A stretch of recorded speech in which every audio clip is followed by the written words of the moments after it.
It, no, it happens to the best of us. It happens to the best of us, Pretender. How we going? I see a Pretender, I see a Misfire. How we going? How are we? Bless you. All right, I'll is it bless? Is it the spell bless? Bless 5e.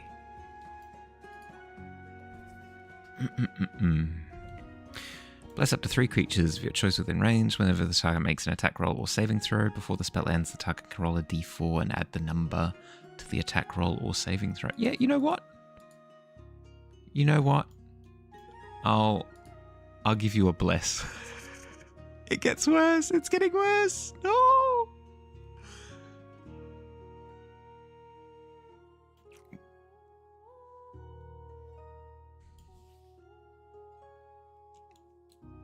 right, starting time. Boom. Hi. Hi. How are we? I mean, apart from experiencing a kind of luck. To be fair, though, Pretender, if you think about it, if this was golf rules, you would be doing incredibly well. You know? Every roll is... What? I mean, you did say you want a 1. Maybe fate misunderstood and heard I would like 1 lower than my previous roll, please.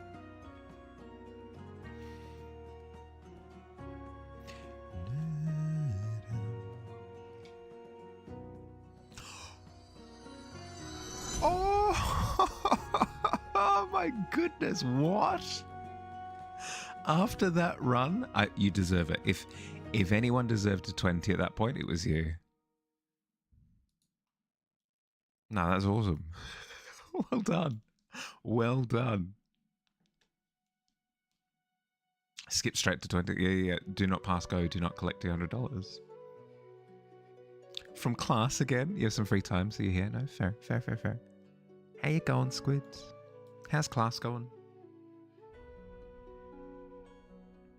The blessing spell worked. It had a bit of a lag. Yeah, but we got there. We got there in the end. Welcome to the pit with me, Squid. It's great to be here.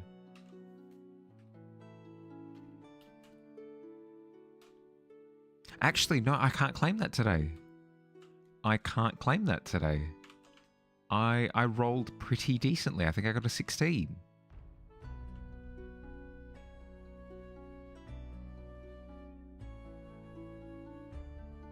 The dice is rigged. Yeah, to be fair though, whenever it does feel like it's rigged, I know that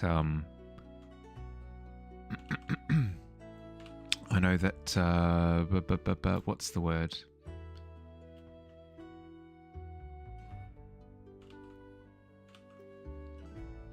There is a word for it. Probability. There we go. We got there in the end. I know that probability is truly at play. The classic example is when you're flipping a coin, if you flip it infinite times, yes, you end up with like true 50-50 results where you'd end up with like equal parts heads and equal parts tails. But if you're sitting there in a controlled scenario flipping a coin 100 times, you will not end up with equal results because you're taking too small of a core sample. So yeah, whenever the dice really screws me over, I'm going, you better swing the other way, probability. You better swing the other way. Some other session down the line, I'm going to get like 50 natural 20s in a row. Weighted on one side, potentially. Teacher put on the second Percy Jackson movie since you were studying to play media in English. Ooh, fair. Percy Jackson as an example there. I mean, it is a piece of media. You could probably write essays about it. An interesting choice.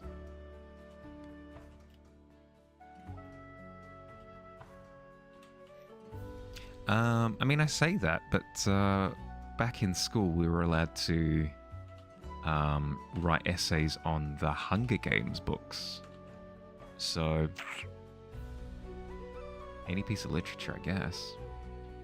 I suppose the idea would be just get the student excited about the, whatever the subject matter it is.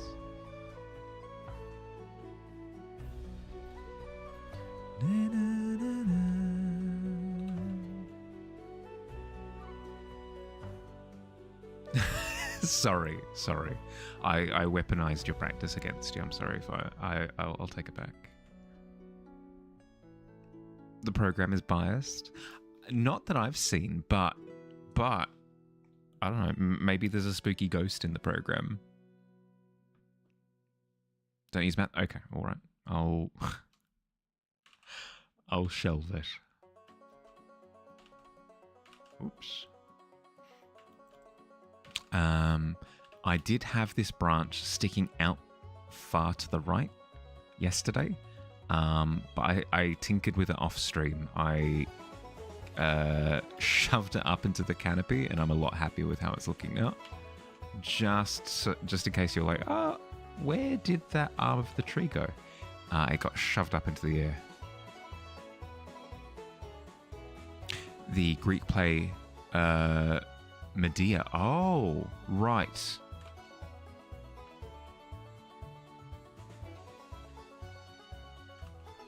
That makes a lot more sense. Yeah, okay.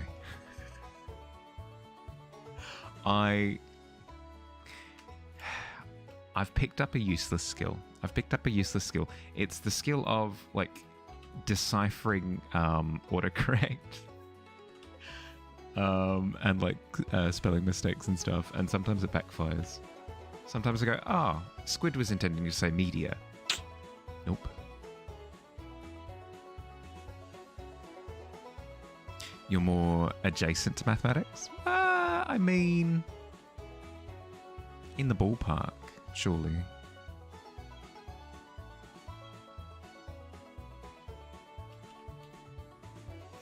Watching the second Percy Jackson movie, because it involves the Golden Fleece, and the Golden Fleece is part of Medea's story. That feels like a really loose association, but hey, no, big props to the teacher. Hi PB, how you going? Welcome.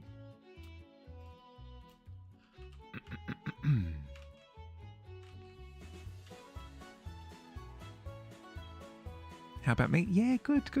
My voice, I can tell that my voice is getting a little bit crispy, is maybe the only way that I can describe it. So I'm a little bit worried about how it sounds. But otherwise,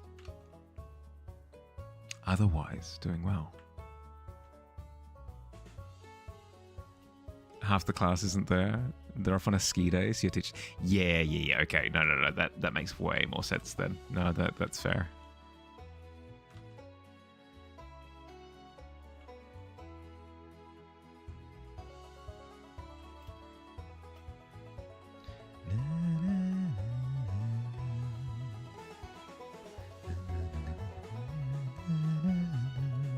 And as I was saying, big props to the teacher, because half of the battle is making the subject matter enticing, and if that is through a viewing of Percy Jackson and not The Lightning Thief, the other one, I don't know the name of that movie because I didn't see it, then excellent. Knocked it out of the park. You weren't paying attention to the first part of the film? You were just busy writing the second chapter of your book? Hey, I mean, as your teacher said, it's really just an excuse to do something loosely associated with what you're studying. I don't think he'd have... If anything, I think they'd be, like, super pumped about the fact that you're working on, like, a form of literature at the moment. I think that's fine. I can't imagine them getting upset.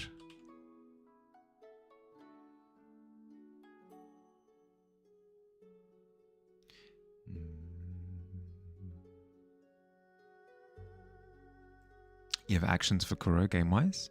Ooh, as in like game mechanics? Okay, okay. Hit me with them. Ka-chow.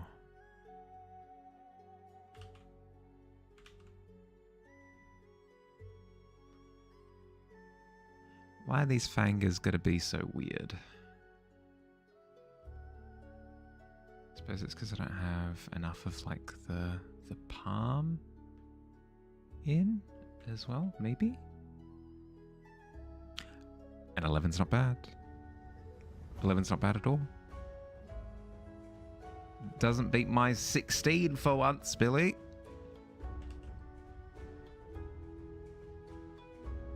Actually rolled decently one time.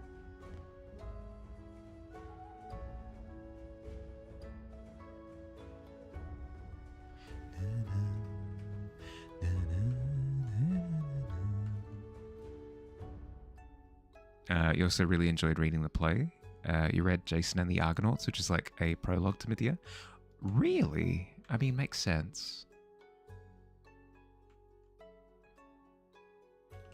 Because is it Jason and the Argonauts where they encounter Medusa? Am I thinking of the right story?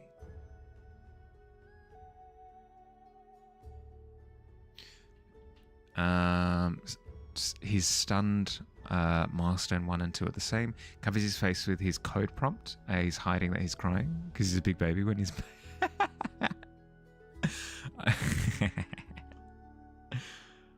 Almighty, all-powerful gods.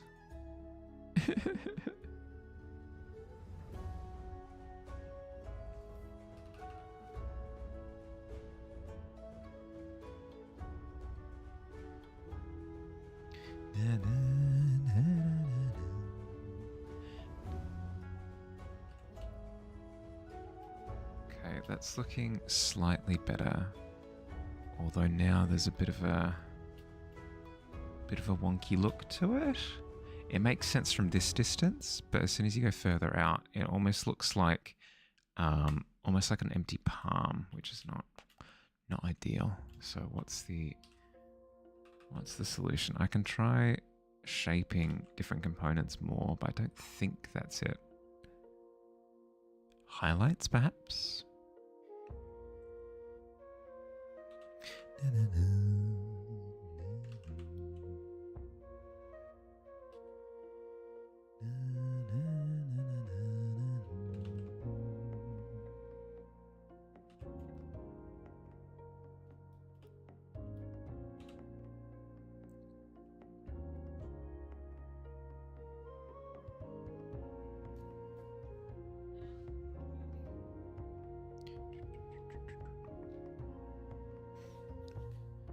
Jason and the Argonauts is the one where Jason goes after the Golden Fleece with like Orpheus and all that. You forgot the other gods that go with him. Wait, Orpheus appears in something other than the stories of the story of Orpheus and Eurydice? Really? I didn't. I thought. Well, I mean, I suppose he does count as like a hero, but I thought it was just part of that story. Interesting. Milestone 3 and 4. Prompt shows a very creepy face. Can provide a link for reference, and the outline of the prompt turns red. Oh, as in like all the coding and stuff turns red. Am I going to put sprinkles on the cupcake? I'm not sure. It's a pretty small element. Although actually, now that I say that, it's not that small. You'd be able to see the sprinkles. The goal will be to put one of these candles on the cupcake as well. I did initially render it with warm lighting, but I can always change that pretty easily. Sorry for the throat noises, my bad. Hi Maze, how you going, bud? Please show the meme. Can't see it on your laptop. Okay.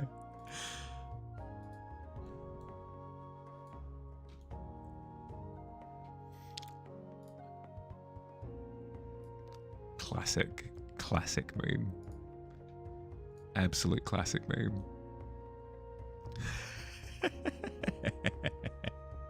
Billy watching Mahali during work. Screen watching Mahali during school. Wait, you're here? What? Incredible.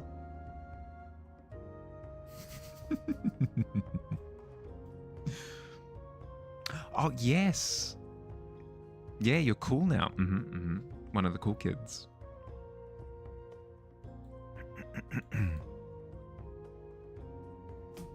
You know, what would help? More water.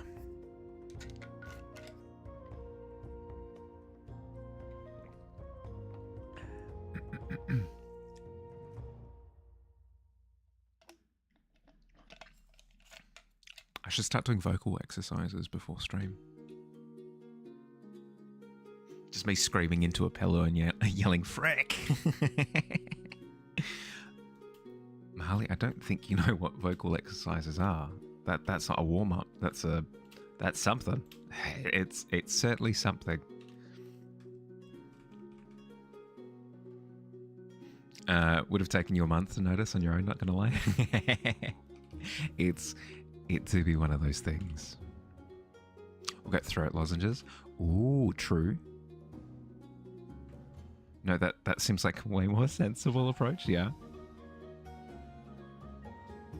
Not for on stream though, oh my goodness. It's a pet peeve of mine. Apologies if you succumb to this. But it is a pet peeve of mine. To be listening to a podcast or a stream or whatever it happens to be.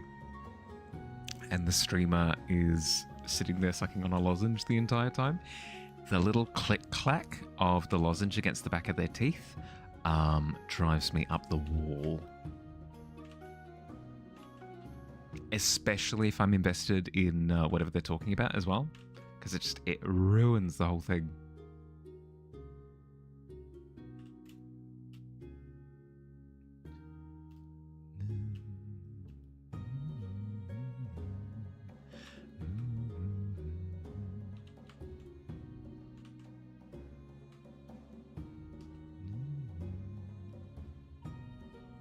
I'm going to try and add a little bit of wobble to this tree in the background, just because I was talking yesterday about making it feel like the trees are kind of a little bit in motion.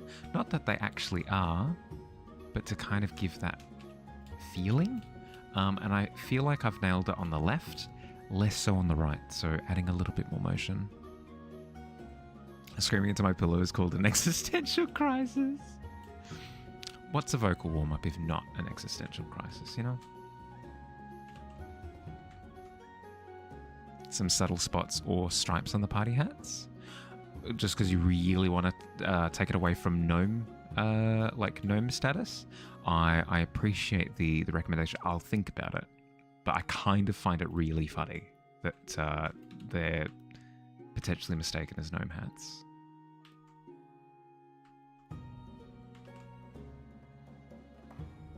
When I swallow a lot, because they're chewing gum. Cool with the body fluid, but spit sputum gives you major ick, so hearing super detailed swallowing, yeah. I'm okay with it. I'm okay with it. The lozenge specifically, that really like sharp, bright click, click, click noise, just irks. It irks. Help, I'm being irked.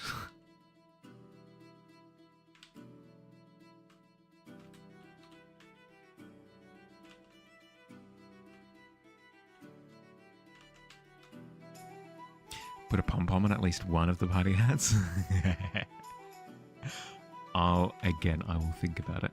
It's low on the list of priorities with the image, because I'm pretty happy with how they are currently. But if I get to the end and I'm like, you know what, it does need a little bit more clarity, I'll make the adjustment.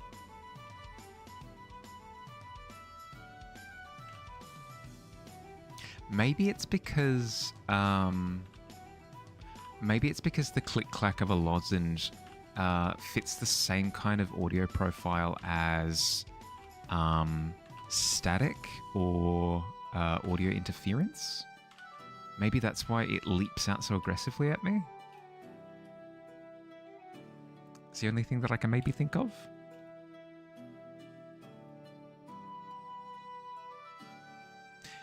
Today you'd watch Kronos eat his great-grandson.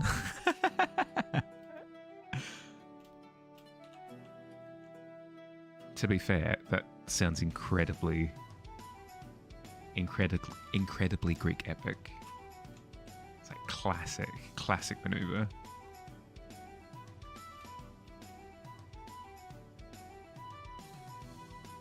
Throw your weight in his chat and force Harley stylus with the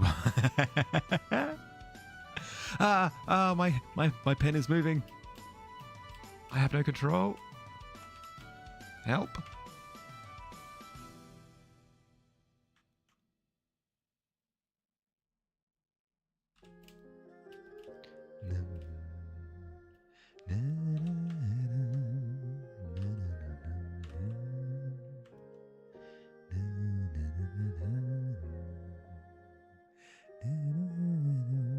Did the calculations to see how much protein Kronos got from eating his son. Oh my goodness.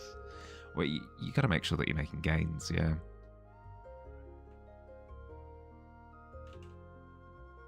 On the school Wi-Fi? No, but it seems like an earnest observation. I don't see the problem.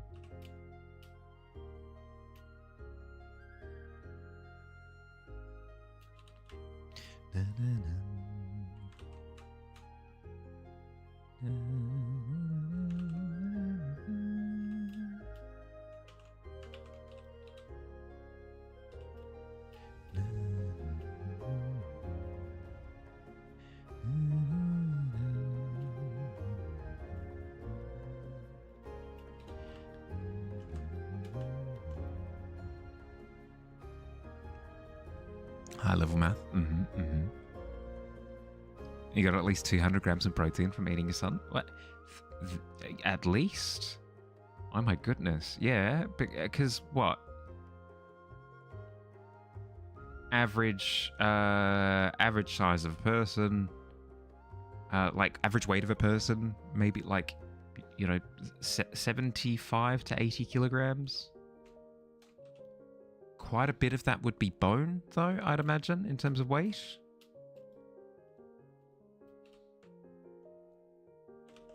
Yeah, it's a complicated equation. Where's the Full Metal Alchemist when you need him? Although he did stuff up that early equation, and well, whatever, it's fine.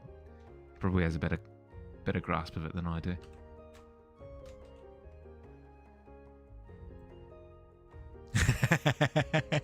I said equation. I don't need to actually make the human protein. Is a sentence I did want to say. Is going to pop up as someone searching cannibalism. You finally clicked the entire picture for. Ooh, there you go. Boom. Yep, my lips are sealed. Better than last time was fine. I know the trepidations that you had, but still, don't stress about it too much. This is like a baby. Oh, right. Yeah. Okay. I see the difference. Yeah. Okay. So 200 grams. There you go. Boom. Sorted. Put it into the calorie calendar. Because people have the diaries that they write their eating progress in, whatever, tracking. Today I consumed my son, and it was about 1,000 calories. It was pretty decent meal. Then I went and did a gym workout. All in all, a good one.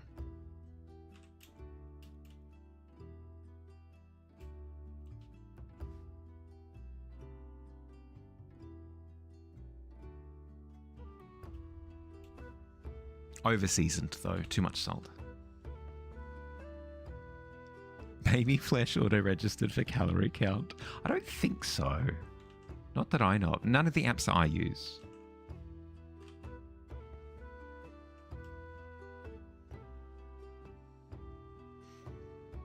My son, my beautiful high protein, low fat son. Highly specific declaration. The suspicion meter is going off the chart at that point. Can you say that again? Sorry, Kronos. Can you say that? Can you say that thing that you just said? Can you say it again, please, for a second? Highly suspicious behavior.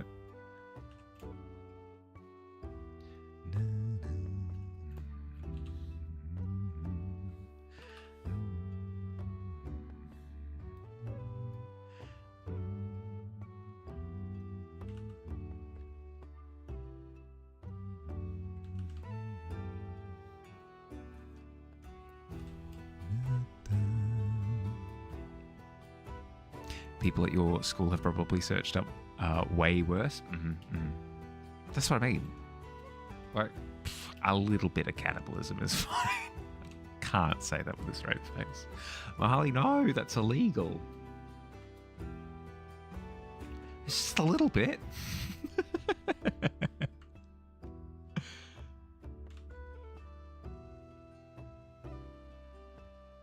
You're out of Nutella bars? Sorry, bud. To the pit with you. Very close together would definitely flag a suspicion. Yeah, no, that's fair.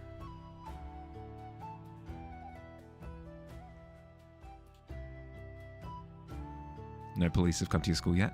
There you go, boom. Bright side.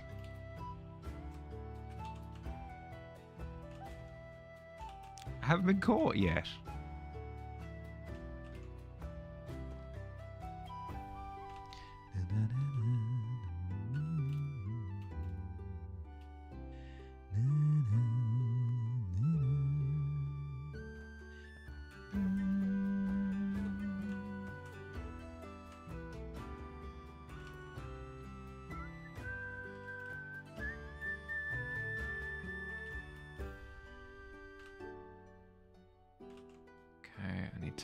This section of the tree more because it's coming through too clear.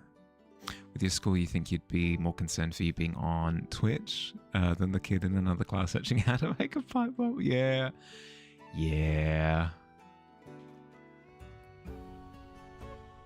I mean, you say that, but I don't know. It got pretty lax towards like when I was in year 12 or whatever. They kind of just knew everybody was watching YouTube during class, but everybody was all the teachers were kind of just fine with it. They took the mentality of, hey, if you're gonna do that, like it's you wasting your time, not ours. Which, I mean, accurate.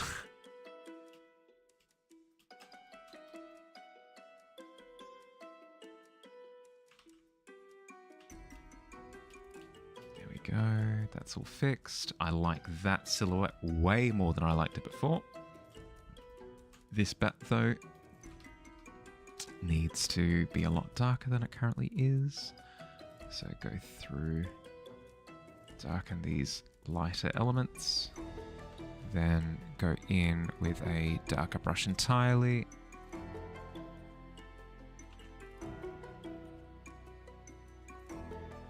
Pink. Something like that. There we go. That's sitting more nicely in the background. If anything, if I wanted more focus on the bat, I could add a little bit more artificial fog around the silhouette of the bat and it would pop it forward a little bit more, but I'm fine with it sitting as is. This bat, however, is more forward in the canvas. I do want a little bit more attention on it, so I will grab some of that fog tone and lace it into the tree behind to have the bat details pop forward like so. There we go. See, I haven't done any like picture crimes. I've not murdered the tree behind, but I have managed to pop forward a detail.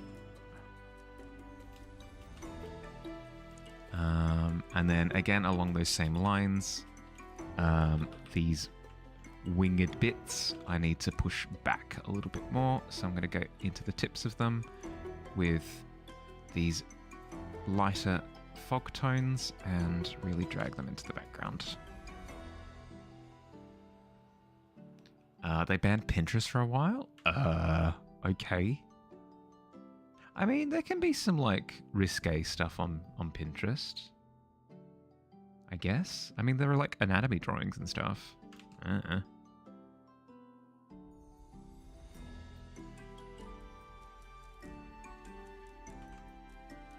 Same with your teachers year 11 and 12. They don't care if you just pull out your phone sometimes. Yeah, because, like, at that point in time, I think it's, like, from year 10 onwards, you can just drop out of school. I think there's no, like, legal obligation for you to be there. And it's preferred that you graduate. But it's not on them if you drop out at that point. Although if, like, the majority of the class drops out, then, you know, they've got a problem on their hands. But, yeah, like, there's nothing really forcing them to force you to care. So if you're checked out in class, it kind of doesn't affect them as much.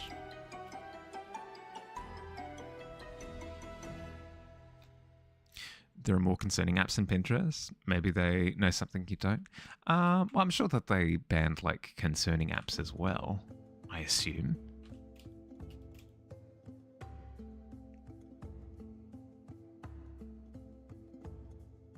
You can only drop out if you have, like, a job or something. Yeah, but it's still, like, you can technically... I think you can technically gain employment at, like, 15 or something. For some jobs. At least for work experience, I know you can. So, yeah. As you said, like, if you've got a job or whatever, you can drop out at that point. You can access Crunchyroll still. Cool Math Games isn't blocked. I mean, that has math in the name, but of course.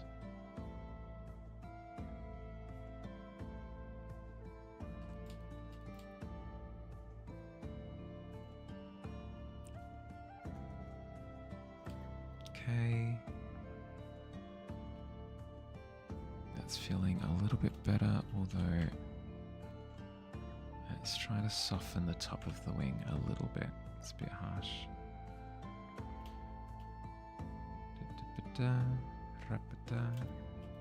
Like that.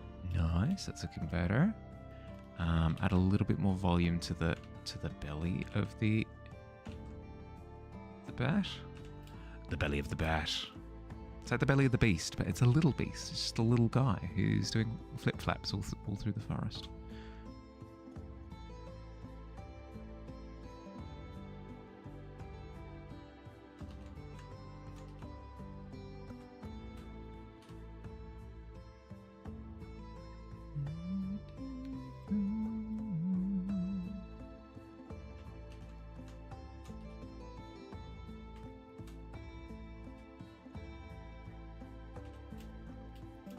Cool.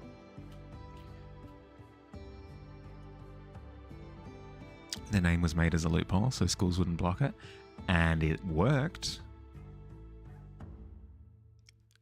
In perpetual modification, it's tough. It's tough. What can I say?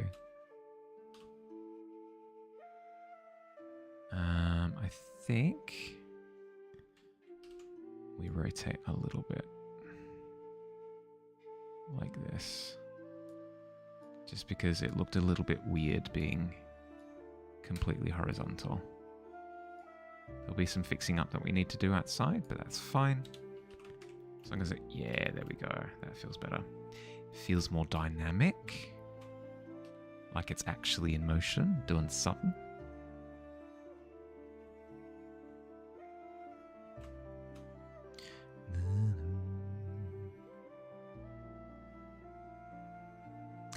Tilt the head a touch counterclockwise to kind of like adjust for its slide path. Yeah, I could do that.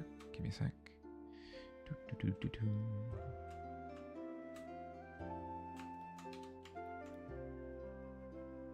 Just doing a little bit of patching up first.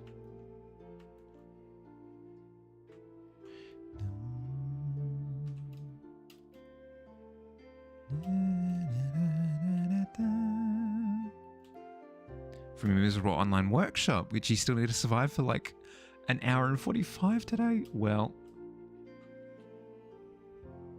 I'll be here with you in solidarity if that helps at all, Pixie.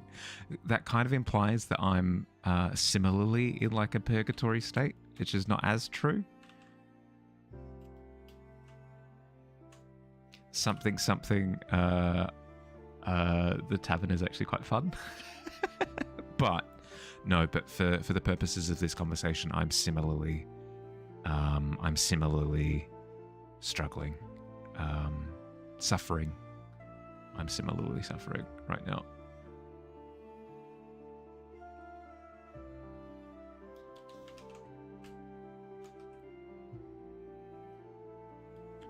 Ooh, the pain.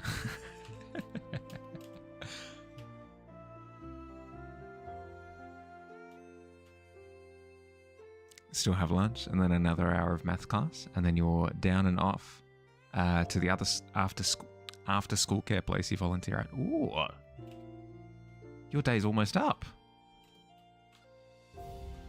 I have so much left in the day. Oh my goodness, I'm jealous. You finally finished your fish, man? I did see. I told you. The big difference between the two was less like face shape and stuff, because face shape changes all the time between different expressions, different lighting, whatever it happens to be. Like if you want to overemphasize certain emotions and stuff, you can change the face shape. The big thing was color and hair. As soon as you introduced the color and hair, it immediately fit the design of the other one. No, great job getting it done.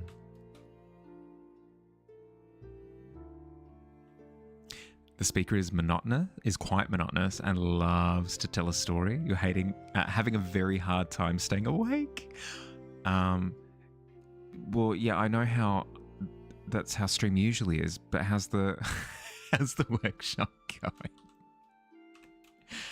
Ha ha! Destroyed me.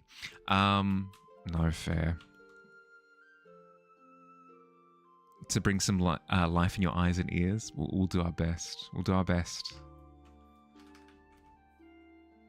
To add some new things like the eye ability and whale sharkish cheetah print patterns. Oh yeah, I did see. I'd assumed that was part of your original character concept in the other image, but you just like couldn't see it from whatever angle.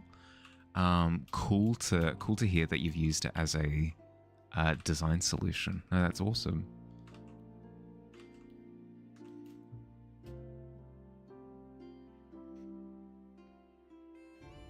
No need to put myself under the broiler at full blast. I'm a creature of habit. What can I say? I'm the biggest hippogriff there ever is, or was, or will be. I go on and on about like, oh no, like don't self-deprecate, you know, like chin up, cheerio, and then as soon as it's opportunity for actually, you know, walk instead of talk, there's a bus over there, so I better throw myself under it. No one ever knows no one knows ever the spots came from. No one knows where the spots came from, since none of the animals spliced with them had any spot patterns, along with his sister having stripes. Yeah, okay. So like almost an unprompted mutation. No, that's cool. Gives a sense of like spontaneity. What layer are you? Wing.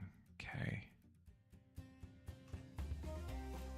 Okay, that's a bit of overkill. Wee bit of overkill. Effort add polka dots. I mean, there are genes that not genes. There are. Oh my god, I have absolutely no knowledge on the subject whatsoever. So take this with a massive heap of salt. There are aspects of genetics that kind of remain kind of slumbering until there we go. Until like certain criteria are met, and then they activate. So the idea of it being like is it a recessive gene? Whatever. Like a gene that's kind of been in the background for ages, and then due to this mutation, just like polka dots. Is a fun thought. That's a fun thought.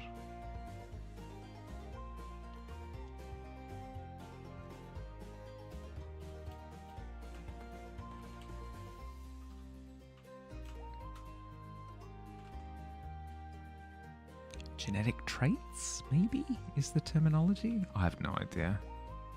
I've never read a book in my life.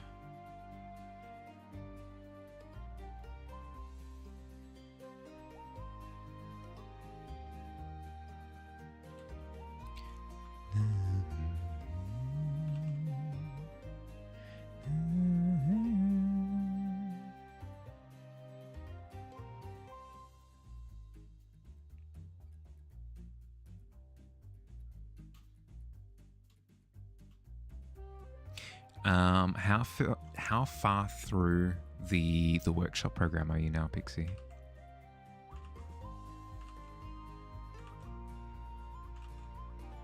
Because that's been at least a couple of weeks of workshops now.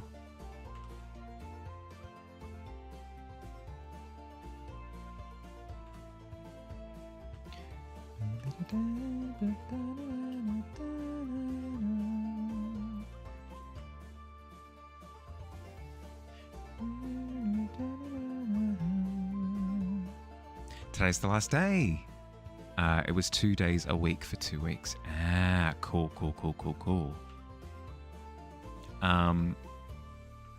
Besides the the not brilliant speakers and stuff, do you feel like you've gained stuff from it? Gene expression is far more complicated than dominant and recessive. Learned about mosaic expressions. That's an oddball one. As I said initially, like I'm a complete novice when it comes to any of that. I didn't even take human bio in school, so if anything, I'm making dolphin noises as I'm as I'm stumbling through it.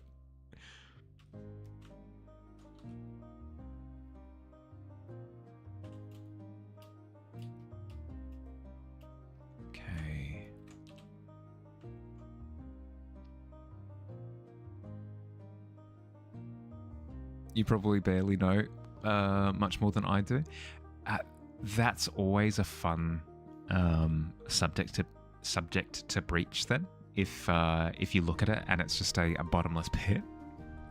That's how I felt going into art and illustration. Is I could just sit here learning theory for eons. It has like infinite learning potential. I always find challenges like that fun.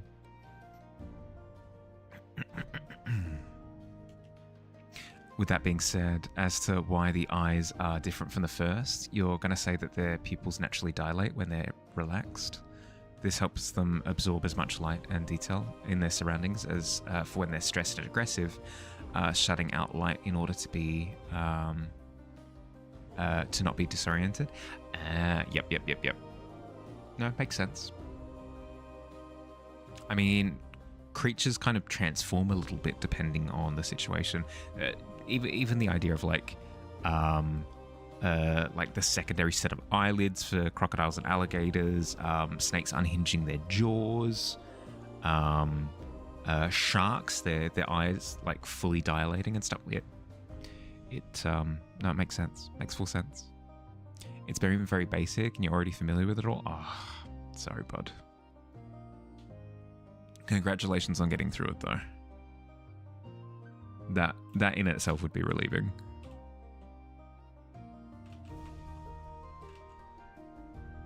They got horse mouths, someone said once. You love that? Amazing.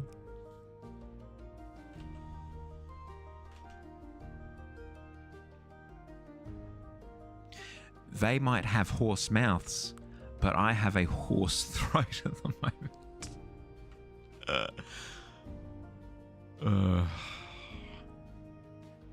A stretch. I'm working with what I can.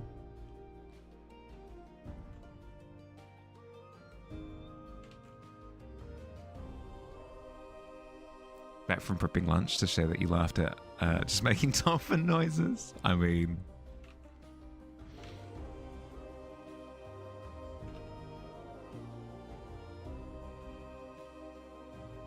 it's true. What can I say?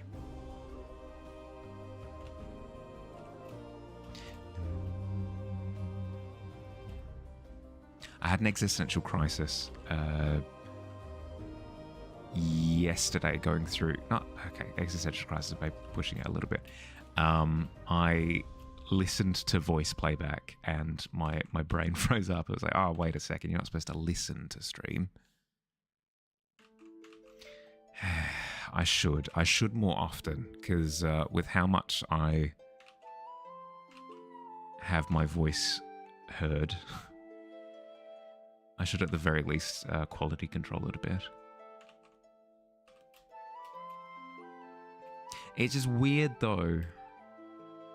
I don't know. I feel as though I should have gotten over it ages ago, but I haven't engaged with hearing my own voice much.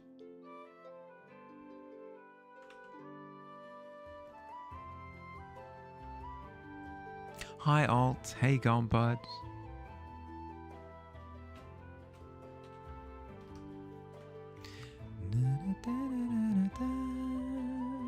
You did the pitch, and now you're done this trimester. Nice. That's awesome to hear. Good job, bud. Are you free now? Are you just like, you don't have any other responsibilities today? You can just collapse?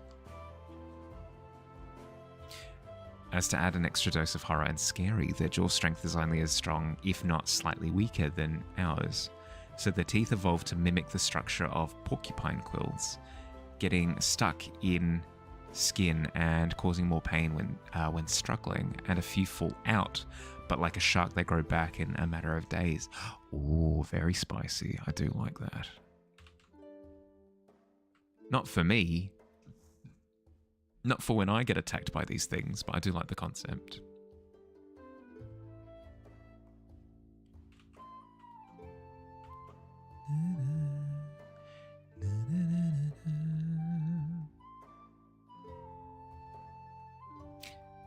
Their feelings are bloody. Yeah. Yep.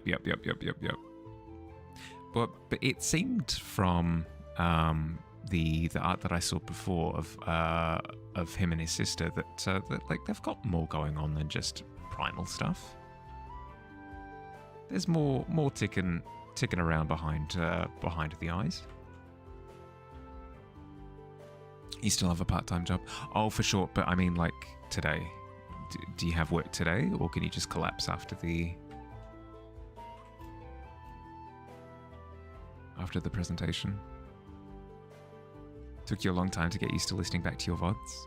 Honestly, super helpful for troubleshooting where there could be improvement, sound, engagement, stream content. Yeah, it's something that I do need to work on.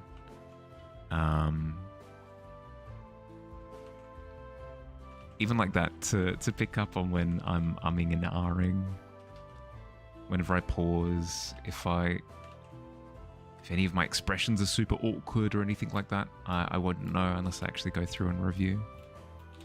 So it is most definitely an important habit to start building. I just haven't done it at all.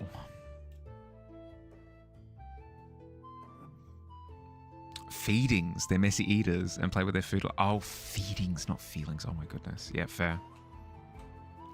Oops.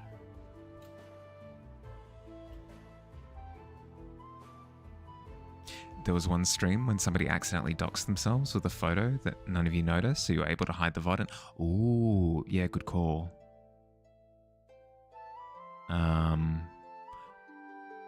the way that I have it structured kind of allows me to control almost everything that that comes up on stream, if not everything. That's a revelation that I need to kind of struggle with in and of itself. A need for control and all that jazz, but it does mean that I'm not accidentally dropping stuff, which is nice. Pros and cons.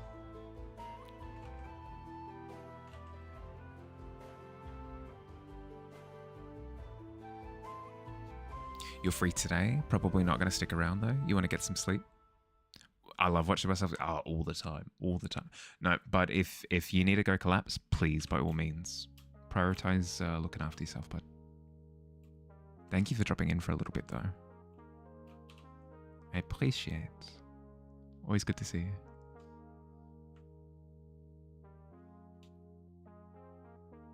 When people aren't around, they often do social play, like brushing each other's hair, having small conversations, tormenting Sebastian and other entities.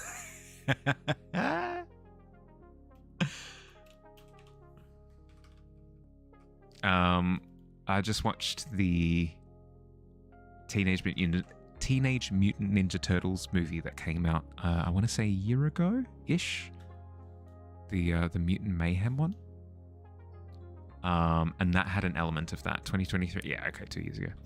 That had an element of that, where due to the social isolation, there was like a little bit of pantomiming, like, oh, you know, oh, hello, fellow human, blah, blah, blah, blah, blah. It's always fun.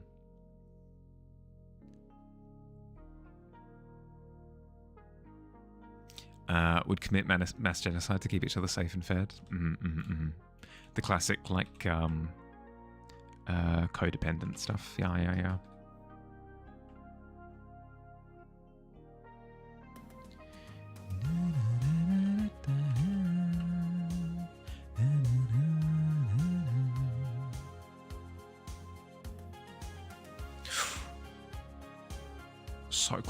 So close to big double digits. Hi Dust, how you going, bud? Feels about right. Oh, slightly below average.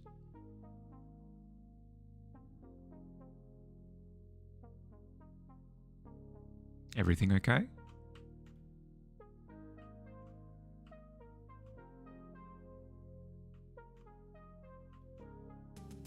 Actually, speaking of quality control and audio and stuff, could the music be a little bit louder? That's something that I noticed looking back through the VOD, is that the music is actually really, really, really soft.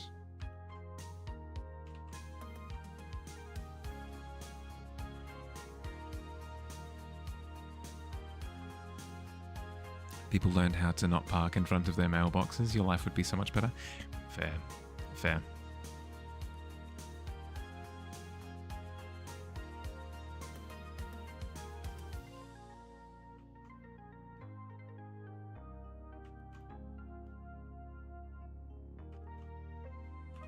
If it makes you feel any better, Dust, I couldn't park in front of my mailbox even if I wanted to, because I have a car.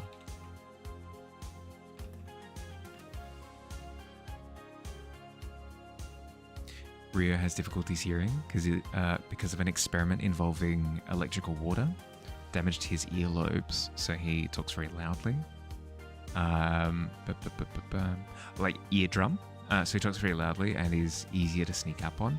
His sister is something where something similar happened, but with another experiment involving flash beams, which is difficulty seeing. So they kind of accommodate for each other's weaknesses. Yeah, that's cool. I do like that.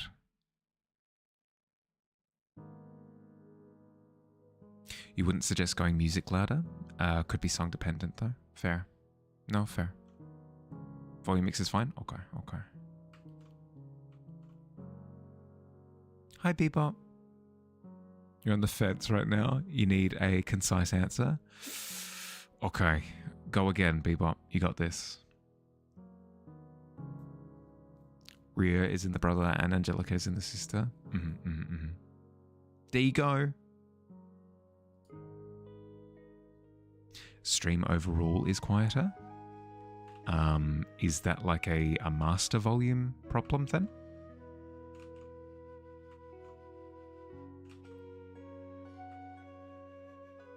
Yes? Okay. The reason why I'm conscious of it is because in my streaming software, it shows my mic audio. It's capping out just below screech. Just below screech levels.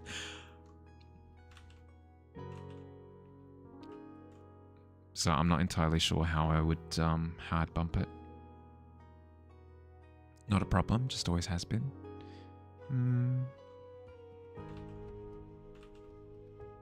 Still, if stream is quieter than what it should be, I'd still want to bump it, I think. That's marginally better. There you go. No, it fell one side of the pen. That one side of the fence. That's what you asked for.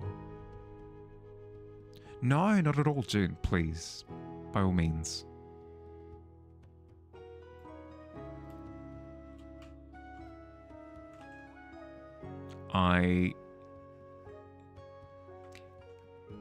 Part of why I enjoy stream so much is because I get to see what other people create.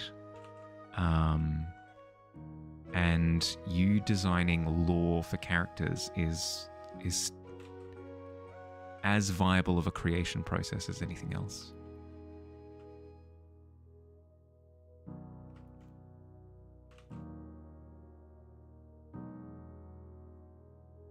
It's not my input that's an issue, it'd be my output. Right.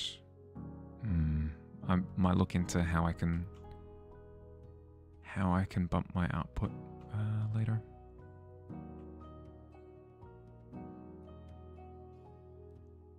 I'll actually, to the point where I'll add it as stream notes.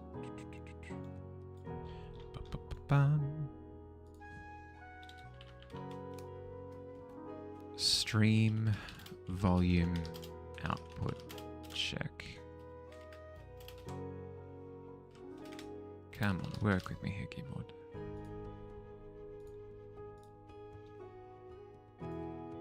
You remember a YouTube channel that made chill audio stuff that started having a low volume because chill and all of that? All it accomplished was that you had to put up your volume super loud to hear anything, turning ads into jump scares. Actual ads. I know. As of yesterday. It's all official and stuff.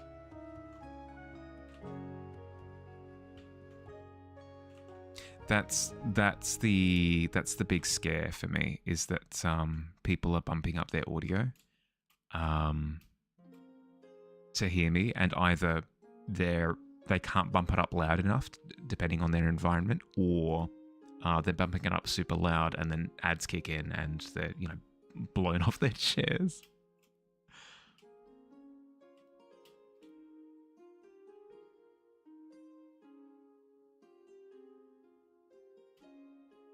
One mechanic you like to think that they go by is mimicking other voices, as their voice mimicry is very accurate and powerful. So maybe the game records, say conversations from proximity chat and replays to different locations to lure and disorient the other players. Ooh, I do like that. I do like a throne voice interaction. That sounds fun.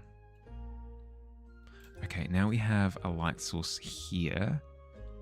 It'll have an effect on the ground. It'll have an effect on the hand. It'll have an effect on the party hat as well. Ooh. I do like myself a source of light.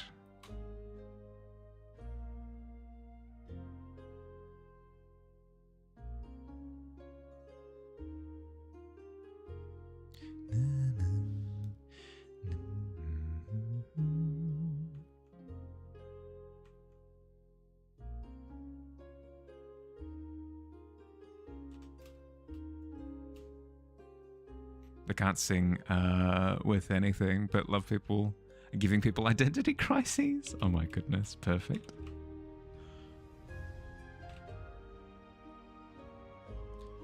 Spooky scary.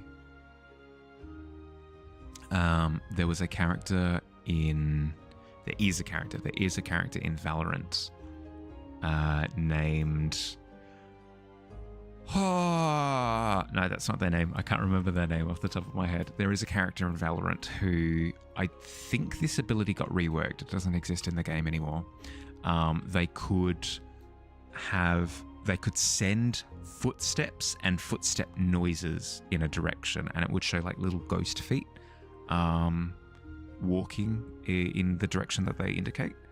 And I always found that to be a really cool interaction. The idea of using information against the enemy team, I think, is a really, really, really cool idea.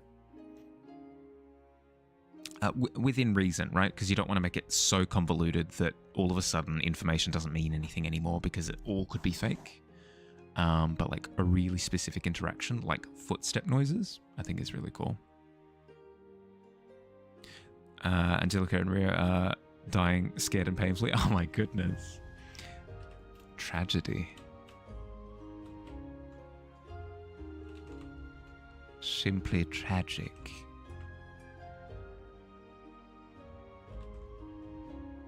You're pissed off at yourself? For what?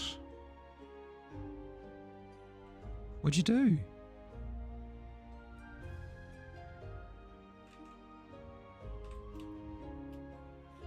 You sent me a party hat wearing zombie, but before you hit send, you didn't notice that the background was fake transparent.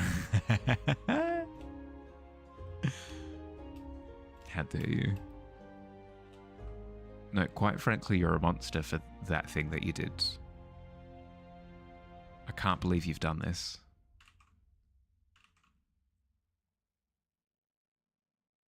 Adds a checkerboard and calls it transparent PNG. Mm-hmm, mm-hmm.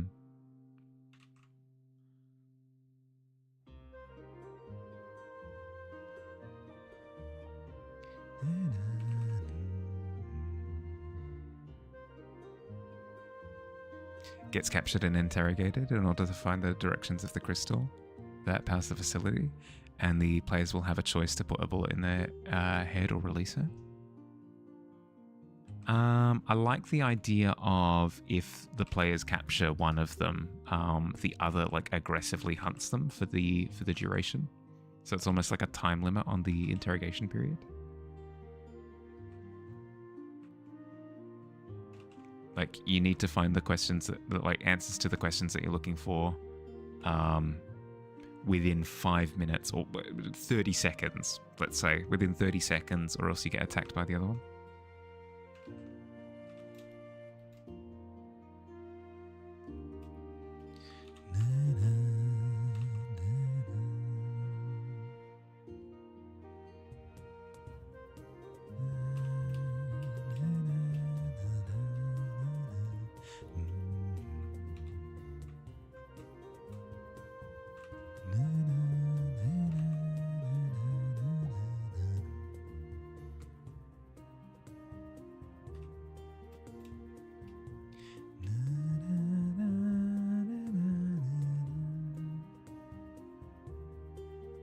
Just as bad as spitting in food before serving it to them.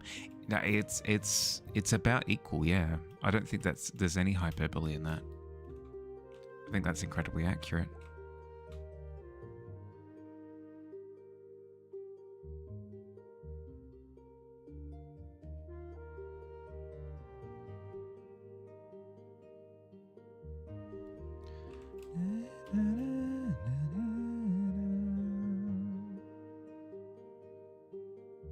Rio will go on a rampage. There'll be a chase sequence around the old holding cages and rooms. At the end, if you're fast enough, you lock him in the same tank that he and his sister were held in. A player will have two choices. Both are crappy.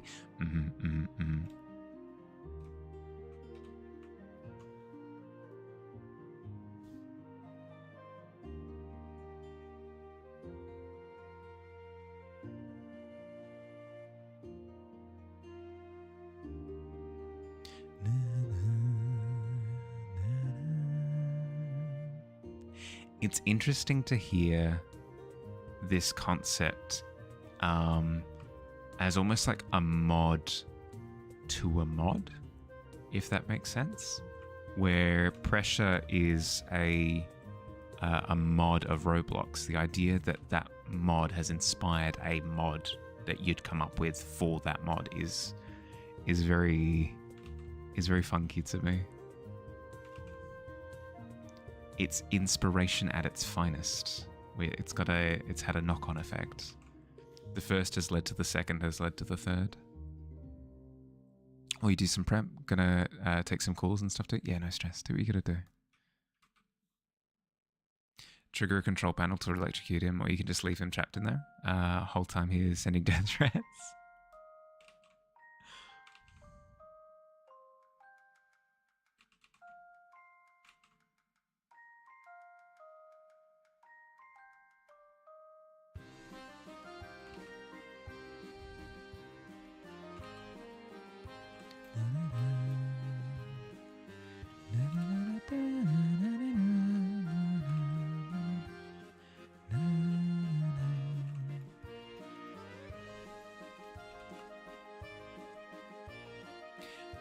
Either kill him now or leave him to starve in there.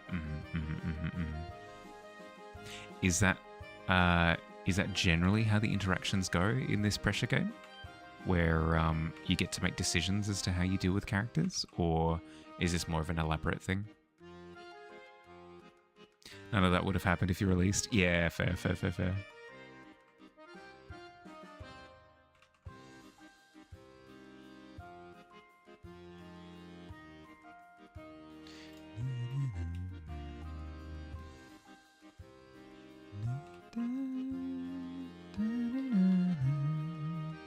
Sometimes, but some of the things are out of player's control.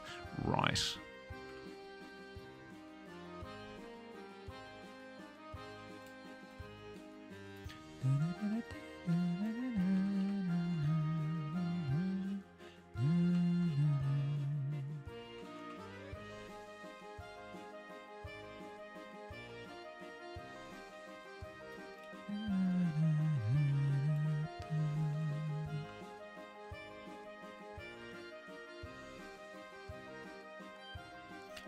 You won't say what, but if I know, I know.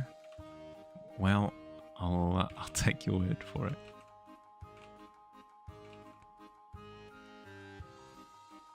Thank you for not posting spoilers. Even if I don't play pressure, it's still nice for people who do have the intention to.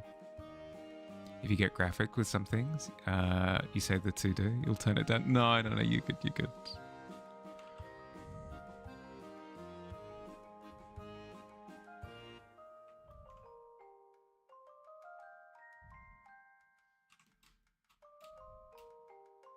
As long as it's not like overly indulgent in the graphic for graphic's sake, you know?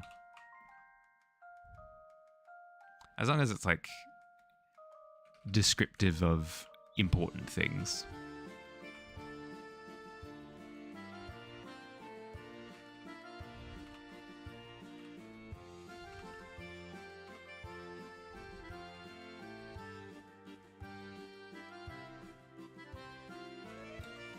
It's like the difference in D&D where you might be a barbarian and you're running over to, like, I don't know, decapitate I was going to say kobold, I shouldn't for Tika's sake. Going over to, like, decapitate a troll or something. And it's the difference between, like, I swing my battle axe and, like, I decapitate the troll and, like, blood goes everywhere. As compared to, I swing my axe, it embeds in the neck of the troll, and it has like a little bit of trouble going through. I really push through the sinew of the neck, and like, the veins, like gore, it like spiders on my face, it's in my hair. At that point, it's like overly indulgent, you know. It's beyond the point of just describing what happens, and it's more like, I don't know, reveling in it, rolling around in the gore. That may be a little bit, you know, I'm a bit squeamish too.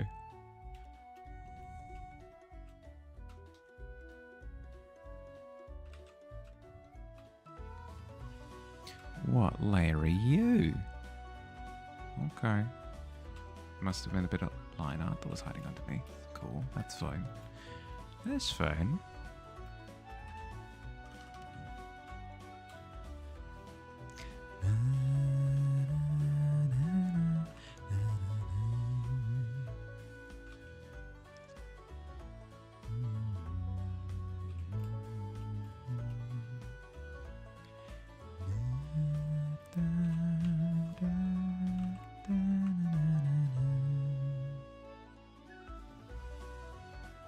You have this little thing planned for an interaction where the player finds special tapes holding audio recs and soundless recordings of the two. So you get more of a sense of the characters. Still mad at one of the audiobooks you listened to a week ago because it out of nowhere had a really brutal scene that had absolutely 0 point for the story. Yeah, like at that point in time, as I said, like gratuitous, overly indulgent, very, just beyond the pale for like no reason. If it serves the story, fine. I'll stomach it. But if it's just gratuity for gratuity's sake, it feels.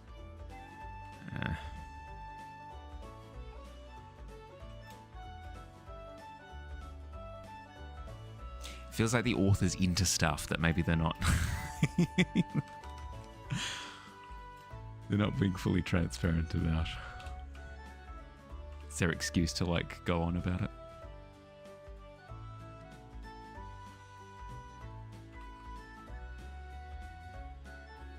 Audio Rec 1 being Angelica aggressively insulting and screaming when she gets flashbanged repeatedly. Oh my goodness. What the heck?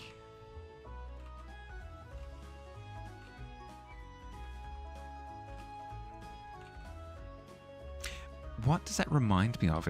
I feel like I've seen a scene like that before.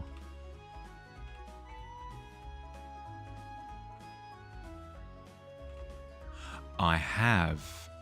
Reminds me of a movie called The Hateful Eight, where Tarantino really just like lets. Speaking of gratuity, oh my goodness. At least with The Hateful Eight, it's established incredibly early on that he's going to go like that far. So it's not surprising when it continues to appear throughout the film. I don't have an issue with that. At that point in time, like, you know what you're getting into. Such a brutal film. Yeah. Yep.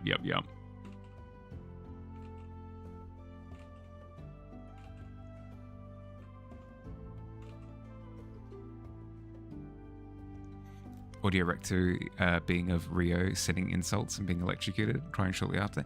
Yeah, just like little nuggets of info as to what the characters have kind of been going through up until now.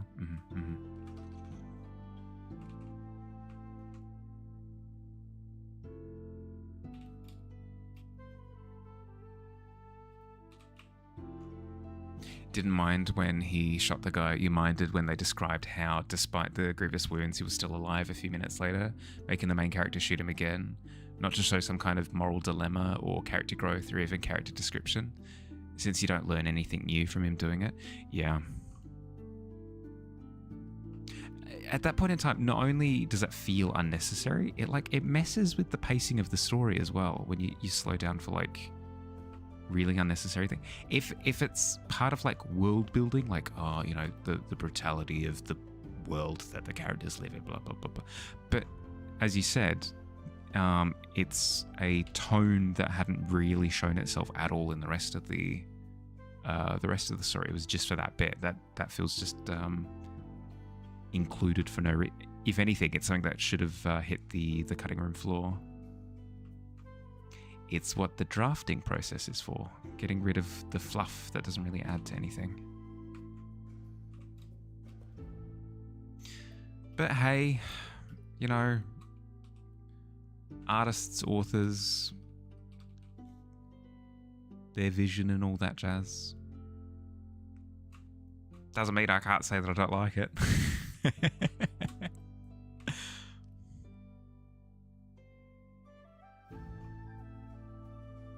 My vision for this piece is a film, a full documentary film of nothing.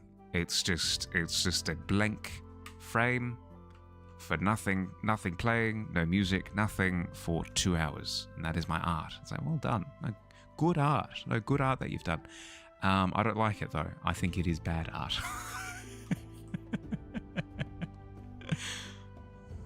But that is my opinion, and the beautiful thing is, my opinion is not the be-all, end-all.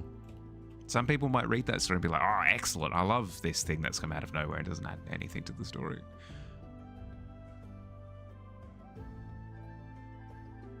They were literally on a time crunch, about to head out, continue doing plot, when, oh no, guy's still alive for some reason. Yeah, yep.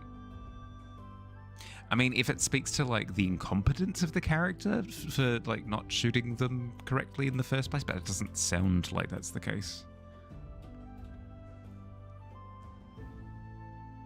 Visual recording being when the collapse happened, showed the two targeting a worker and tearing him open, playing tug of war with his intestines. There's a black censor bar over the scene, but it's heavily implied what they did. After they've done that, they move on to terrorizing the other workers and scientists. Yeah, for sure. And then it sets them up as being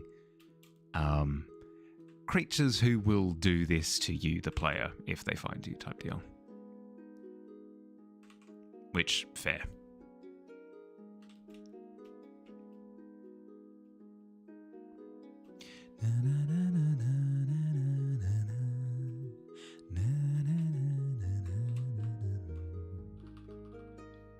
Okay, I'm happy with the rendering of the outfit and such. At this point, I just need the wispy bits of the cloak on the sleeves to get blended out a little bit. Start blending in with the background. And then I'll need to render the arms a little bit. Emphasis on little bit, because again, this is a background character, a background element. I don't want there to be a ton of focus on them. They should kind of feel like they blend with the rest of the background elements.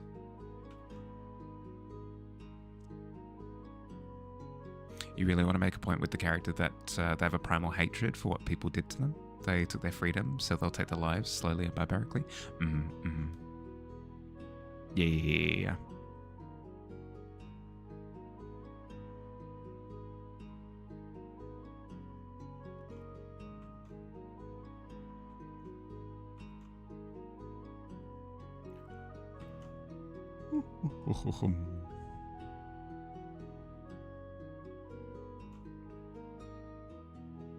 What does Little Witch Girl do? Little Witch bring birthday cake to the celebration. Hi Bob, how you going? Hey, it's Easel. How you going? Party people. Nothing wholesome. Hey, it's pretty wholesome. She's bringing a birthday cake. Rolls of 4. Oh my goodness. It appears as though whenever I roll well, everybody else suffers. But whenever anybody else is doing well on the rolls, I roll like toilet. What is this curse that has been placed upon me? You rolled a 3, it's no wholesome. Oh dearie dear, it's full of... Bog witch, bog hag, is it full of poison? Is the cake full of poison? You can tell me. Come on, you can tell me. Is the cake full of poison? It is. It's full of poison. Lies in the House of Magic. Yeah, no, that is fair. We have a few magical denizens. It could have been anyone who placed a probability-based curse on the whole tavern.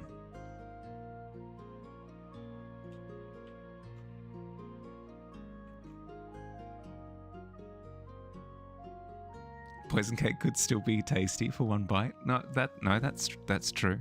Don't knock it till I try it. You know what? You're right. I should taste the poison. Mahali's final words.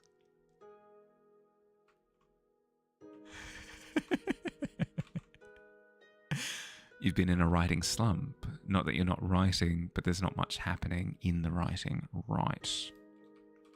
You're the, I want to say, third or fourth person now to mention that you're in a little bit of a writing slump of sorts. Let me know if there's anything I can do with the inspiration side of things. Rio and Angelica etched and wrote on the walls of what little they remember of their lives before being altered, like Rio's drawings involving odd birds, mostly kiwis and typical letter M birds.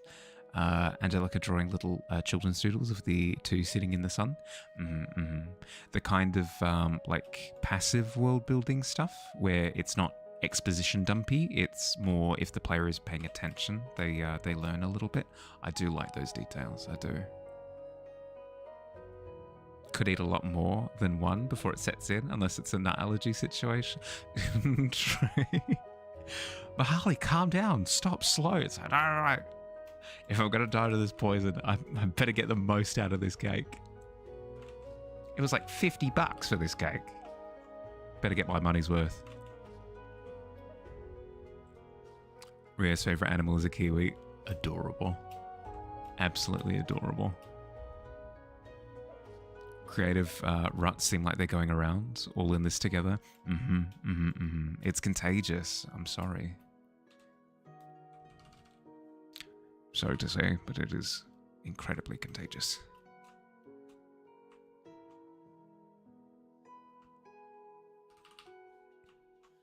Do you have any strategies that you use, Bob, for when you get into a bit of a creative rut?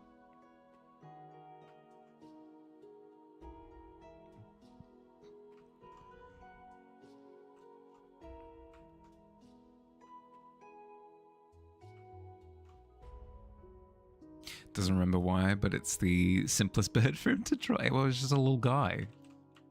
It's just a little round guy. Mostly he's going to take some thonkan. Do you find writing up mind maps and like little cause and effect charts and stuff like that? Do those help?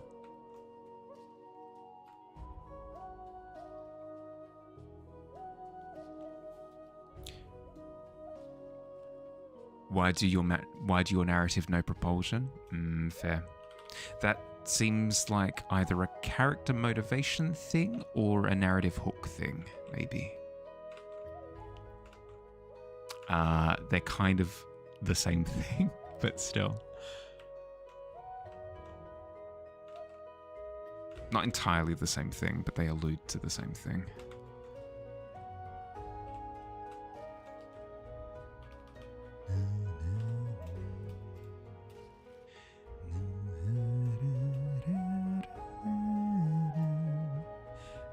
And Angelica have Dutch accents. Nice. Is it the Little Mermaid statue that appears in Copenhagen? I think. Don't quote me on that. Mahali says things that he doesn't know about. Compilation. Play it from the top.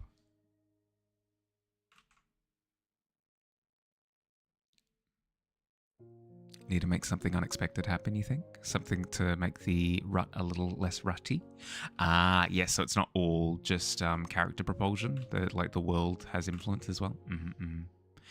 That's always tricky, striking the balance of like the world does a thing as compared to the world does a thing and it's like mighty convenient that it does a thing, you know?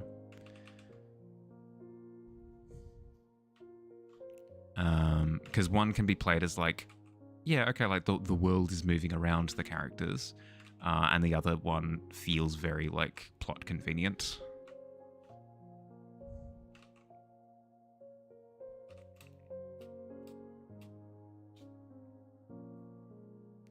Mermaid statues in Copenhagen. Hey, there we go. You've seen it from kind of far away. It's really small from what I hear. Hi Astrid, how you going, bud? Welcome. Have a thing for making a character before the backstory, which is what you did for the Siren twins. I mean, you did have a really strong sense of character built, so you know, it shows. Main character bites the dust, narrated by a ghost after that. Just kidding, unless...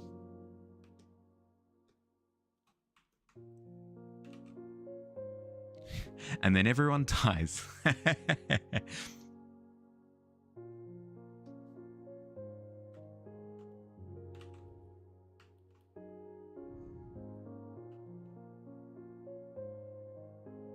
kind of being hard on yourself. You had the last interesting thing happen less than 1,000 words ago. Well, there you go. Boom. Still important to think ahead with it, but it's not as big of a problem as you're making it out to be. Came up with an intro for the main character of your series, Quinn. Want to see it? Yeah, please. It's the way it's way small. Your Danish friend will like, it's not worth it, but you were nearby, so you went to see it from the distance. It was not worth the crowds to get closer. Yeah. I mean, it's cool to see a piece of cultural importance, like a piece of cultural history, but it always tends to be the case. The only exception to that I've found is the Eiffel Tower. That thing way big.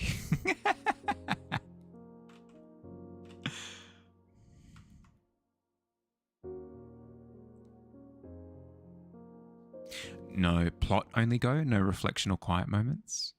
Yeah, if anything, it calls for like character introspection time, right? You might not have been slightly inspired by two animatics of different Beast and Cilia from Epic the Musical. Getting inspired is fine.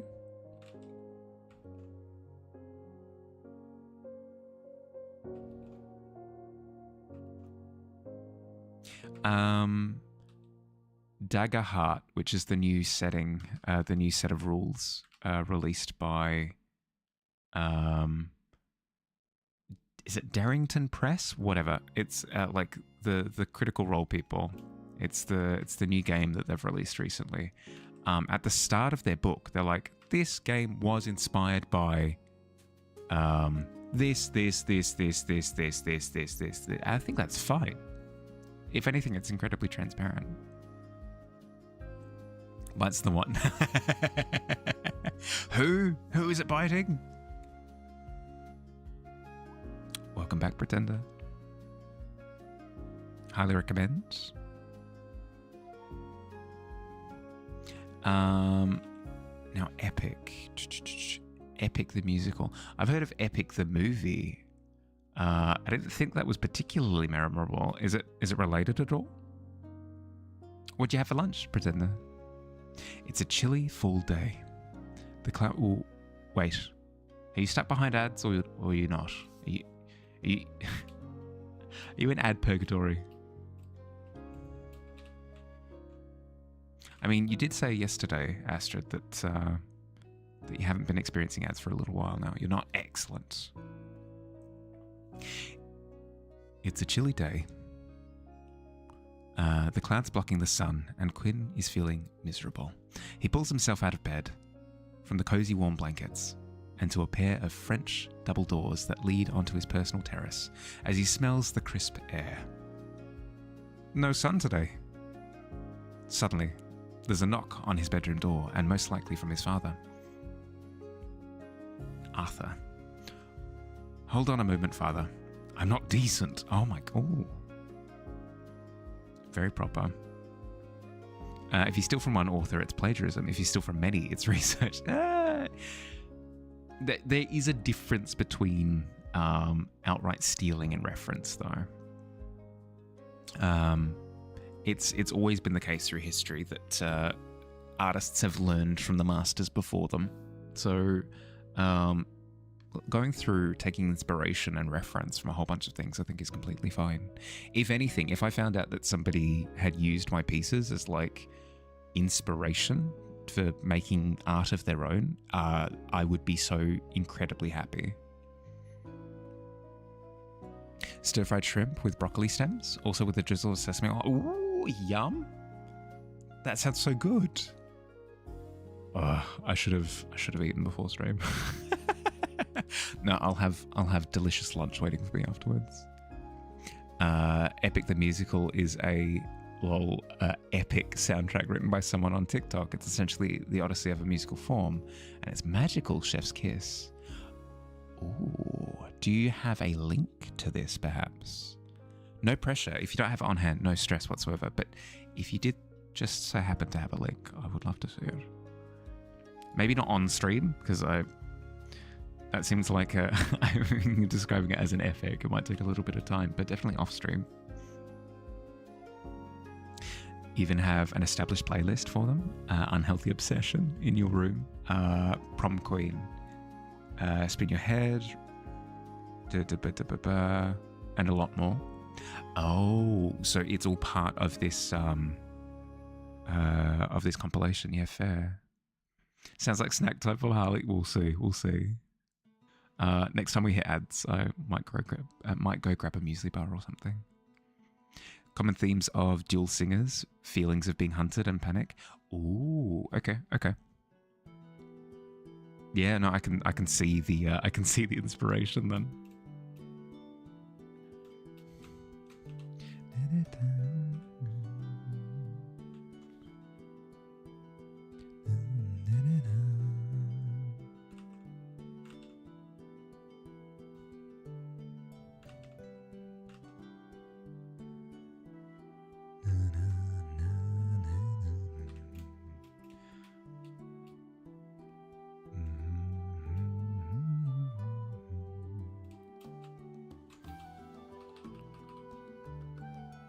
Quinn makes his way on light feet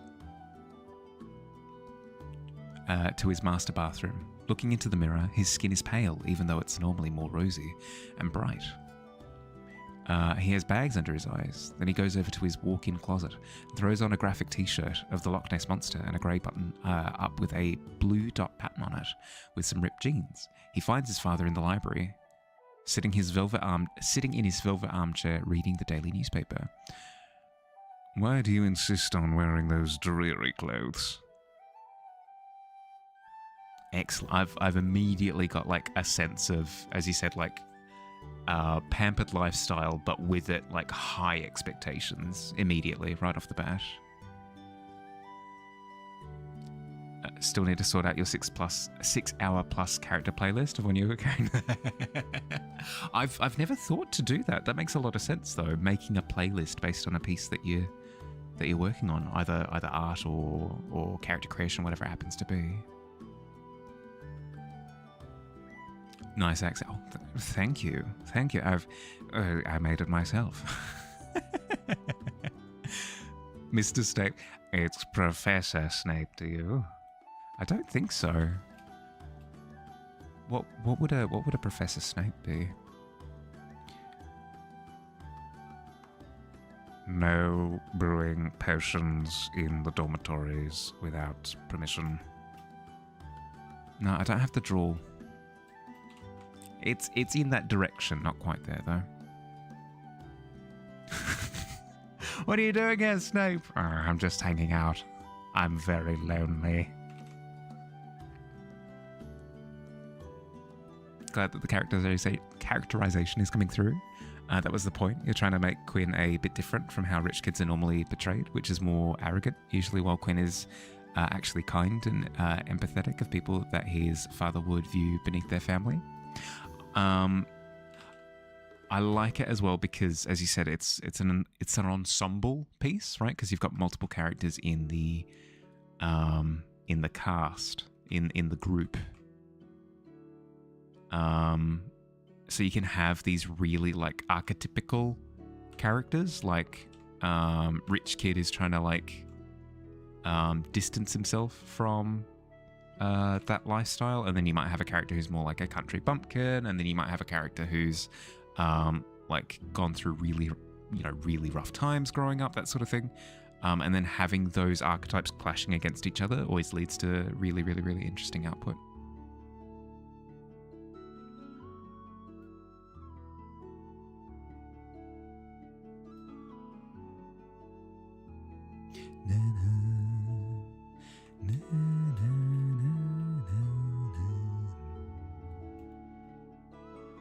Character differences are what make the story, and the way that they interact is primary to how the story works, if that makes it. Yeah, 100%. 100%. Posted the link to the whole playlist in Discord general chat. Thank you, Easel. I appreciate it. Thank you, thank you.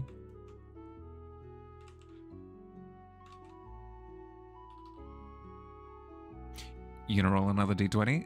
It's not bad. It's not bad. The whiplash did not hit you very strongly this time.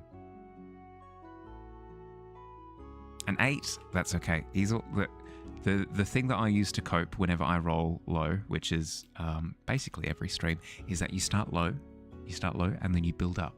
You build up beyond the initial roll. Or in the case of Pretender, you start low, you go lower still, one more step lower than the previous, and then you get a nat 20. That's just how it goes, you know? Or you ask me to bless the roll, and then apparently you get a nat 20. 4, 4, 3, 2, bam! 20. Rio and Angelica are equally hostile to everyone and everything. If it's a human, their survival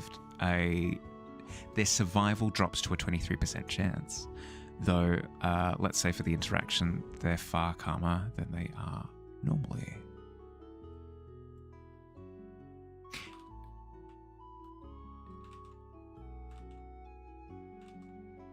Yeah, it's an interesting thought to sort of introduce characters that usually operate in completely different environments. See what happens. I mean, yeah, Astrid, as you said, like introducing different character dynamics is like the heart and soul of narrative, right?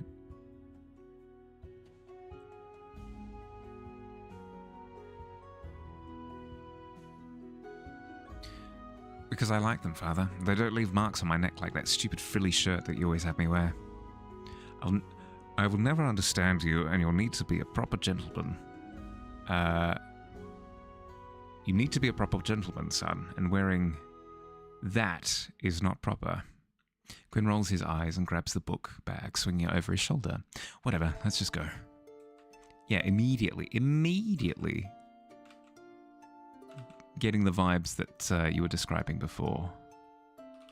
I reckon you've nailed it.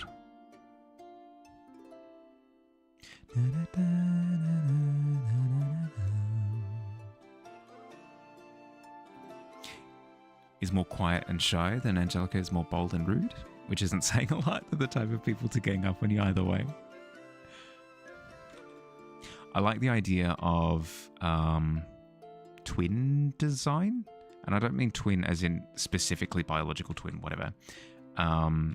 Even just having two paintings next to each other that have like really different but complementary vibes, I think is a really, really, really cool concept.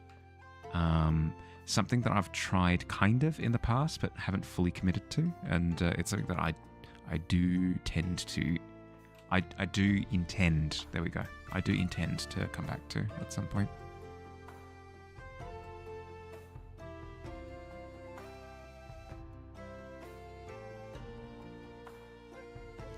The text on my stream makes cues look. It makes you think of how Quinn would write his name. It's cursive. Yeah. I mean, we've got proper penmanship here in the tavern, making it look nice and fancy.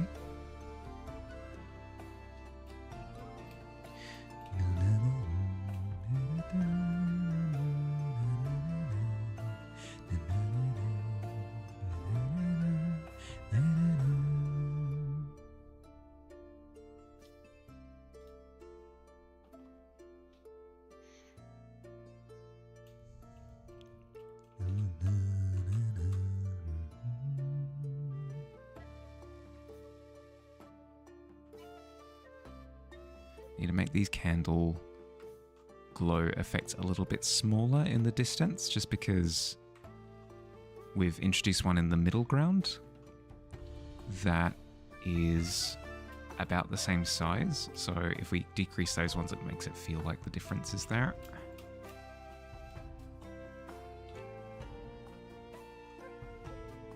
You don't? You scratch in big lines? So you're the one who's been scratching into all of those surfaces around the place. You're gonna roll another one? Oh, the reverse mentality, boom. No. Pretender, do not feel sorry for Billy. Billy consistently rolls pretty decently, if not incredibly well. Okay, I feel a little bit sorry because the 9 is really close, but still.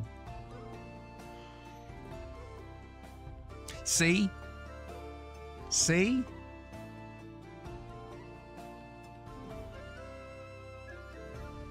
On their way out, Quinn notices his mother's piano in the foyer, still untouched, as clean as the day they got it. He gets a little vivid memory of his mother playing her music beautifully, drifting through the house like a bird song. Ooh.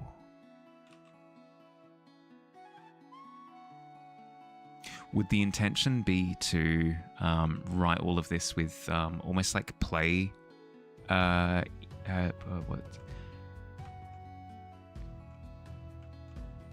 Like a play script where you don't get any of the easel. Thank you very much for the gifted sub. Thank you, thank you. Thank you very much.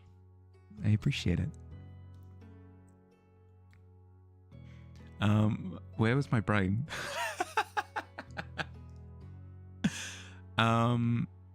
Yes, my thoughts. No, thank you very much. Blah blah blah blah. Would the idea be that you write the dialogue and everything out as if it were stage directions, where you don't get like any internal dialogue, that sort of thing? You'd like write out the character can hear like distant voices replaying a scene in their head, that sort of thing.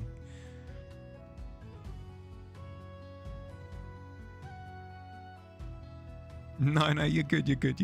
Thank you very much. I appreciate it. Yes. Would you be intending to write it like a play? Because I don't think I've ever seen a show script actually written out. It's sitting better. There we go. A little bit, just because that's what you're used to, but you're trying to make your own writing voice a little bit, actually. Yeah, fair. Fair.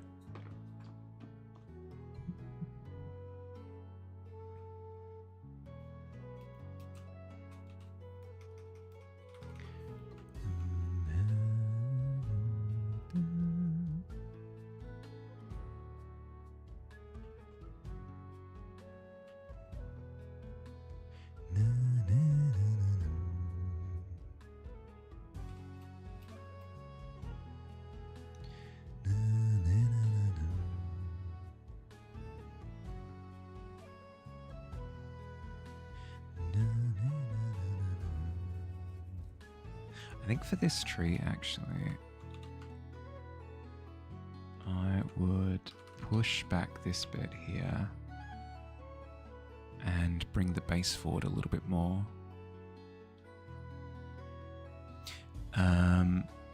None of the scenes that you're writing out so far have any internal dialogue that you feel like is necessary. Fair.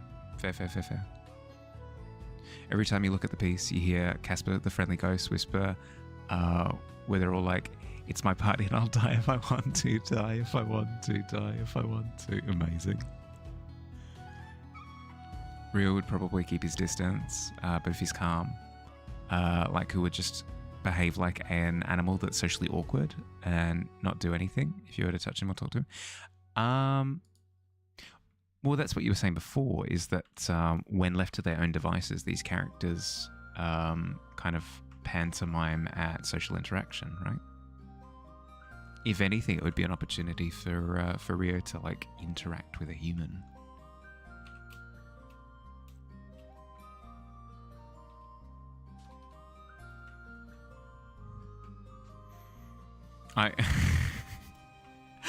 Now all I can think of is that one line that would always play during the VHS advert for The Little Mermaid. It would always be that line from King Triton where he'd go, "He's a human, you're a mermaid." That line is just permanently in my head now. You've got about 40 minutes left until wifey leaves home. Locking it. You got this, bud. Oh no, pretend that you tempted fate one too many times.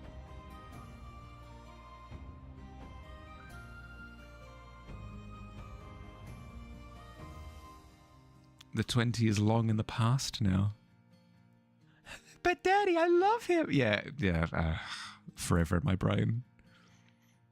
Heading off to sleep now. Have a nice rest of sleep. Thank you, Dust. Thank you. Rest up, bud. Hope you feel nice and like rejuvenated by this evening. That's how sleep works at the moment for you. Rest up, bud. Catch you later. He's a fish, but I love him, father. You're a man. I'll be the wife. Perfect. No, I remember that dialogue from The Little Mermaid. You're going to tempt it until you get a 1. Truly playing with fire. Oh, hello, Master Arthur and Quinn. Are you going to be going... Are you going to be gone long, masters? Thomas the family butler asks. Arthur gives him a cold glare. Yes. That's all he replies with. Hello, Thomas. I hope you have a good day. Quinn replies drastically different from his father. Yeah, there you go, boom. Difference in tone completely. You know what lives rent-free in your head from that scene? I'm 16 years old. I'm not a child anymore.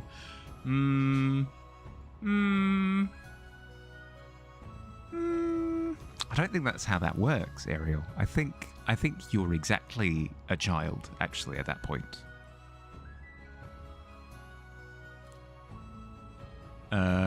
Used to feel that, and now you're like, girl, sit down, you ain't even got leggies yet. Yeah. No, totally, because like, I'm imagining back to when I was like 14, 15. I'm going like, what's the difference between me and an adult? Like, really? Little bit of retrospection. I was like, quite a bit, actually. It's difficult to see a difference between like 14-year-old me and like 8-year-old me.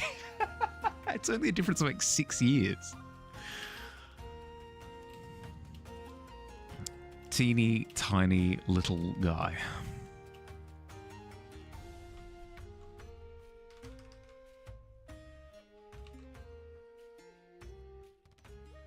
Used to be a female before being falsely convicted. Had the surgery top and bottom. You can see the scars in the second trunk. Right. No, I had not spotted that. Fair enough. And he's also a fish.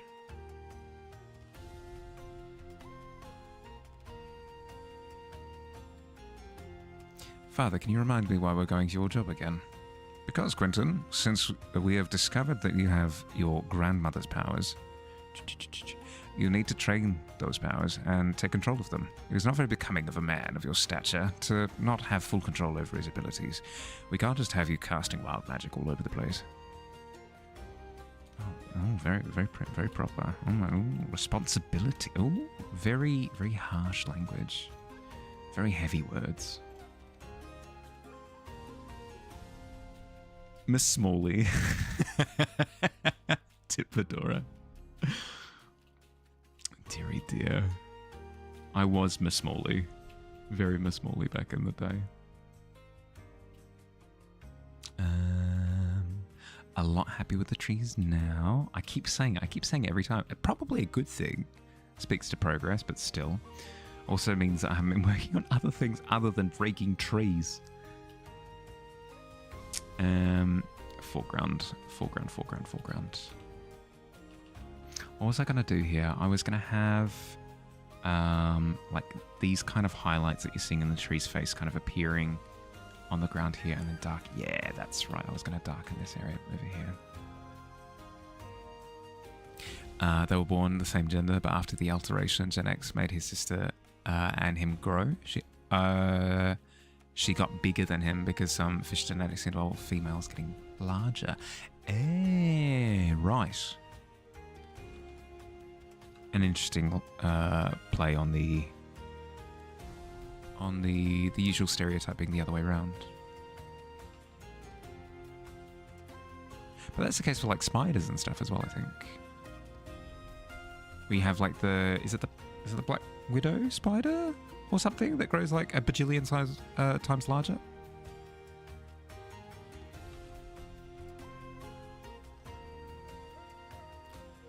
Really liking my voice for Arthur the Father. Even with how croaky it is at the moment. Thank you. I appreciate it. All spiders and tarantulas, you think? Maybe. Believe it or not, I don't know that much about spiders. Maybe because I avoid them like the plague. But no, fair if that is the case. Audiobook narrated by Mahali. Oh, we'll see. We'll see. My problem is that I've got like a really hard cap on how low my voice can get. As soon as I'm doing a low voice, when I need to hit low tones with said low voice, I'm rolling around in debris, having been blasted to pieces by my hubris. Yes, a very low voice indeed. Let's go lower, shall we? God, no, stop.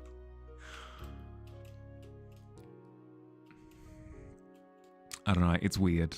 It's almost like there are different areas of my voice, if that makes sense. You've got this area over here, and then you have this area over here. But then it sounds like I'm really pushing it. I don't know. It's terrible. It's a bad time.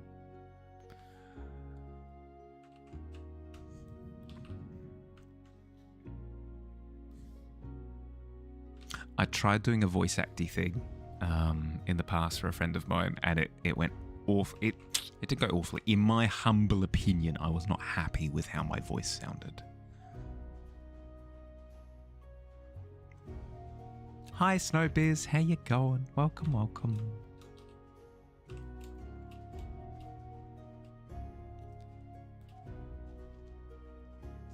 Okay, I think I do that. Darken up to like here. And then again, actually with all of that obscured, you don't really need to do any darkening over on the right. And mantises, giving that deep gravitas and high expectations. Yes, for cool. Ooh, thank you for... If I managed to communicate all of that, my goodness. There we go. Ground render. Very desensitized from snakes and tarantulas because you used to watch these two guys feeding videos. Ooh, okay. Well, I mean, that is a way to do it. You going? Yeah, good to hear. Good to hear. Hi, Foxy. How you going? Hydrate or you'll tell God. No, don't tell him. No, stop. Here, look, I'm drinking. Proof.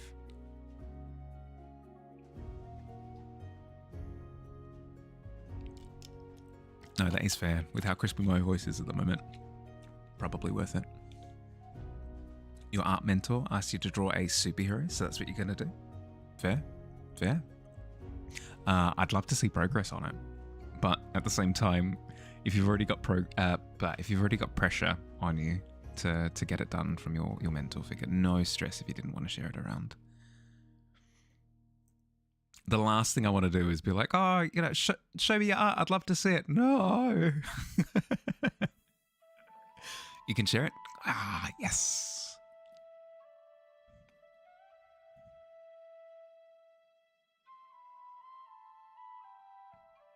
It's Lady Death post-battle. Ooh. From the Agatha All Along. Maybe that's a spoiler. From Marvel stuff. Oh, jeez, no, I already went and said it. From Marvel stuff or like a comic style illustration. Apologies, that was my bad.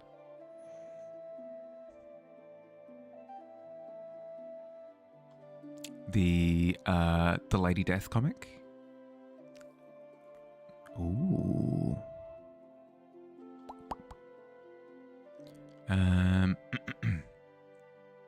But isn't that what Grandmother does? Which is exactly why we don't see her or speak of her. Regardless, this is something you can't weasel your way out of, Quinton. You must come. Quinn swallows hard. He always felt like he was a dog on a tight leash that he couldn't escape from. No, yeah, you're absolutely selling like the dynamic between the two. No, yeah, it's going well. No shrimping in this stream.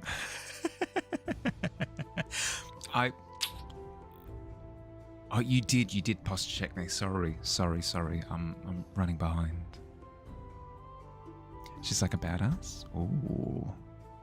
Ooh. Yeah, very cool.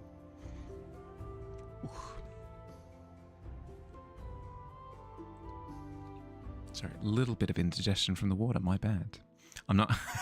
I'm not looking at the artwork and going, "Ugh." Just water struggling. Sketch so far. It's looking good. How have I been? Yeah, good. I've been good. I've been running around for the past like month and a half. Yes, I'll explain it. So it was my birthday last Wednesday, and which you know, obviously. You were there.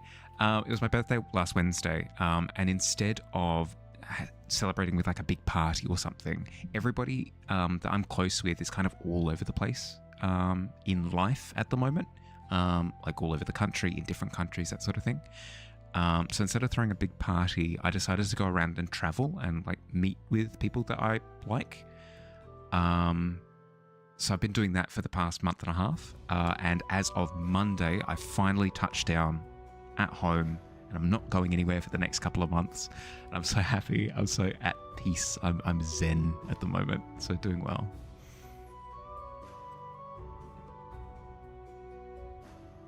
Hope you're not being too on the news with it or hitting people over the head. No, not at all.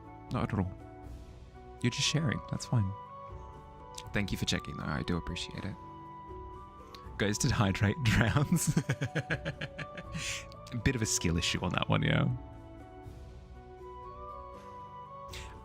Isn't a still from an actual panel. It was a pose you found and inserted her into it. Ooh, okay, fair. Yes, that's probably some indigestion after lunch today. You hate it. I don't know what it is. I drink water, eat something harmless, whatever it happens to be. Directly afterwards, I sit there go, oh, come on, stomach. Happy belated birthday. Thank you.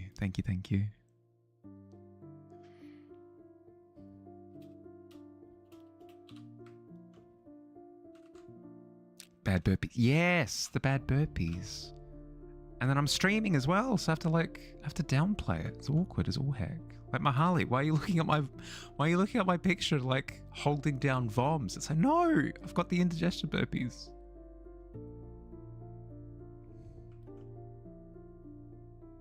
I'm not looking at artwork and going, blah, blah, blah, blah. I swears.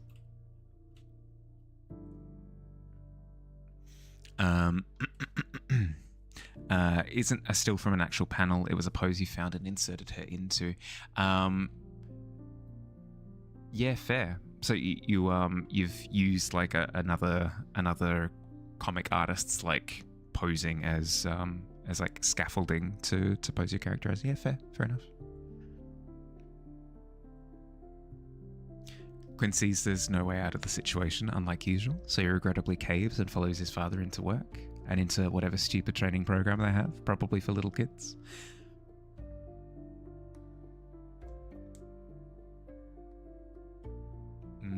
Yeah, can relate. I went through the grading system for piano way later than where kids usually do, like the age at which kids usually do. So whenever I had to go in for like tests and award ceremonies and stuff, it would be me and then like all of the other kids at like half my height, and it was incredibly uncomfortable to say the least. Got to the point where I was just dodging them. Ooh, Esbane, welcome. Thank you for the follow. How you going?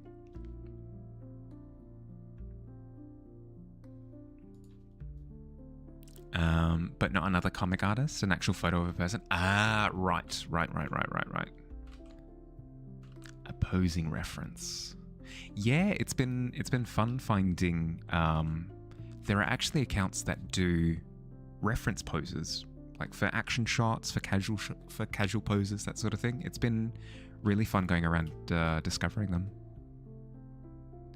Love the painting so far. It looks great. Thank you. It's oh, actually no. Before I say, I'm curious to hear what you think it's depicting, because we've gotten a few assessments so far, and they've all been incredibly funny.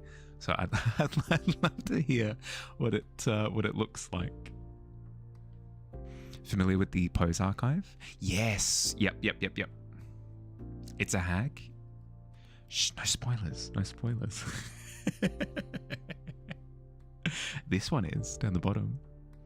Thinking maybe a haunted tree in a dark forest? Yes, but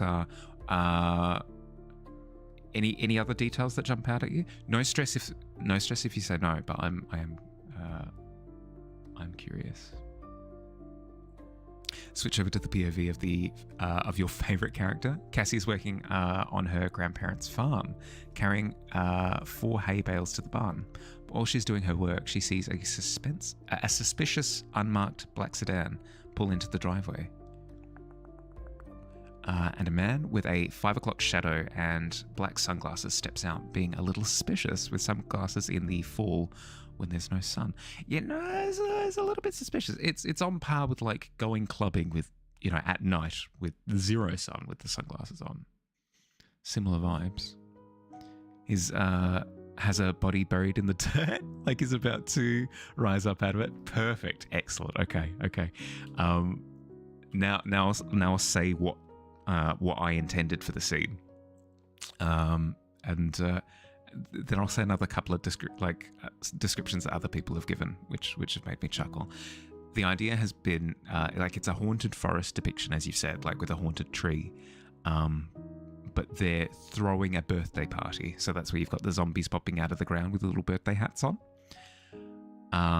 and like a hag in the background holding a birthday cake above her head. And then I'm probably going to put little birthday hats on the bats as well, but we'll see.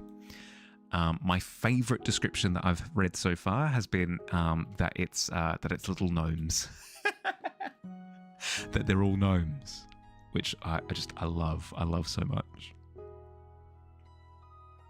I said I did. Sorry, no, that's my bad. Looks like I'm making a custom game mat. It could function as a custom game mat. I just need to find somewhere to print it. But yeah, totally good. Zombies throwing a birthday party with a tree for the view. Yeah, nailed it. Legit thought they were gnomes. Perfect, yes. Glorious. I'm pretty happy with how it's come along. So much so that I'm a little bit concerned with how good it's looking, given that it's such a memey concept. Cut to me actually trying with some of my other illustrations and them not looking as good. That's the way these things go, though. You can't control, like, when your brain just decides to do really, really well. I've done commissions in the past where I've sat there struggling with them for freaking ages, and then I've gone to just randomly do an illustration, and it's been one of my best. So I don't know how it works, man.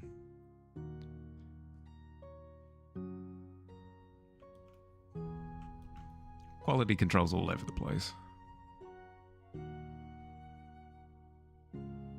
The man wears a black tie and white button-up with a black leather jacket that has flames painted on it. Flames painted on the... Yeah, okay.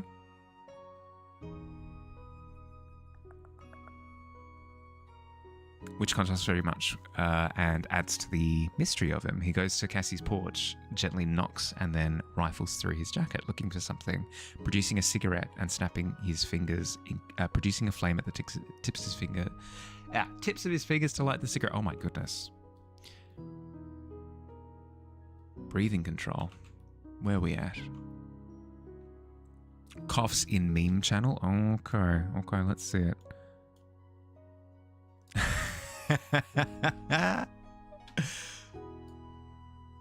Always has been. It has. No, it has always has been gnomes. It has always has been gnomes, correct.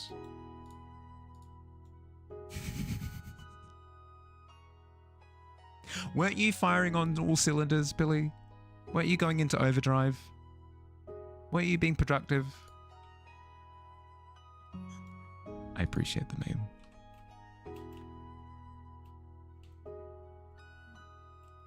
Get back to work.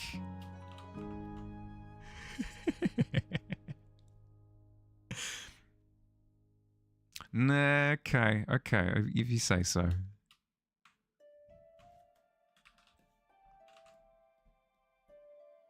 There's a specific paint for leather? Really?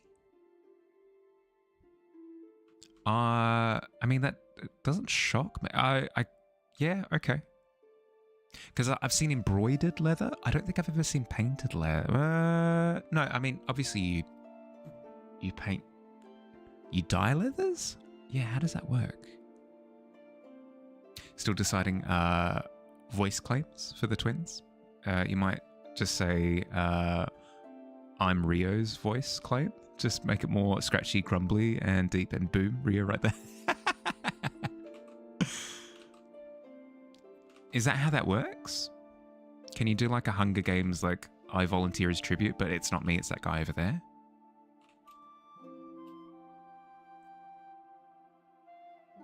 What if random bots come declaring efficiently priced viewers and you weren't around to slam? No, that's fair.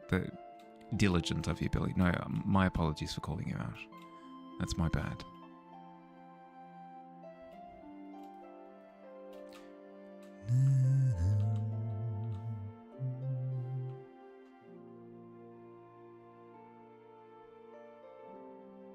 Okay, now we just smooth out the elements here of the crumbly ground. Can I try doing a small line as Rio? Mostly for the shites and pints. Yeah, okay, give me a second. Yeah, write out a line. I'll give it a red hot go. I'll give it my darndest.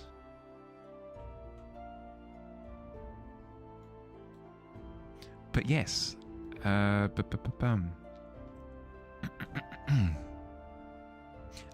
are you going, Esbane? Sorry, I got wrapped up in gnome business. Hope your day's going well.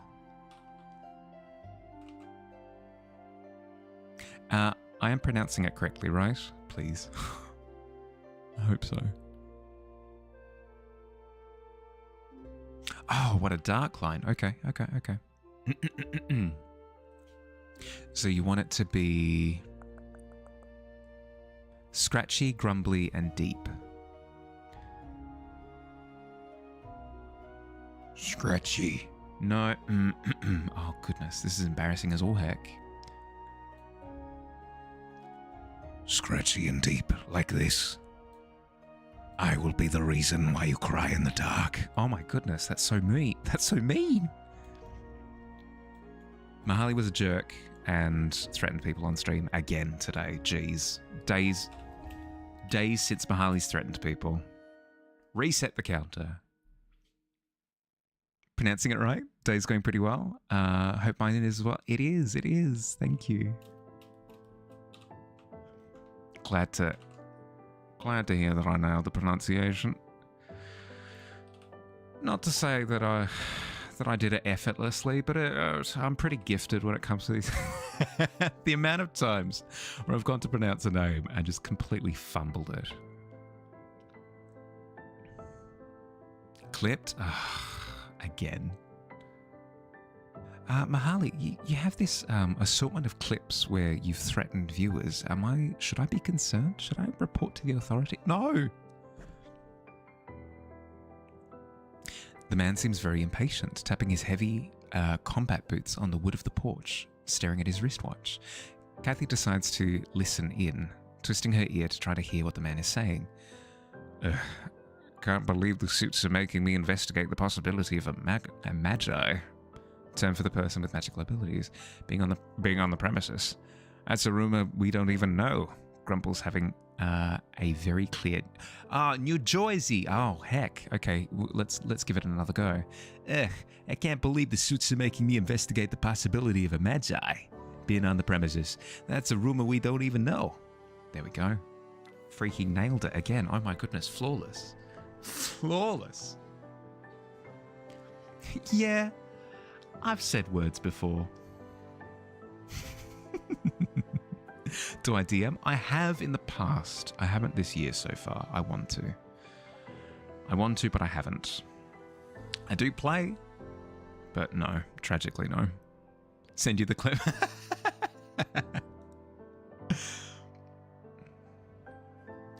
Want to send me things you've written down? Oh my goodness!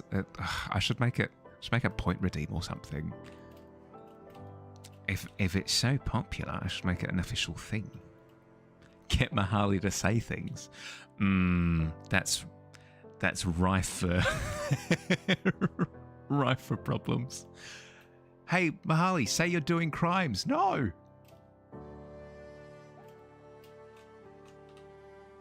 Potential point redemption. 1, 2, 3, 4. Heck.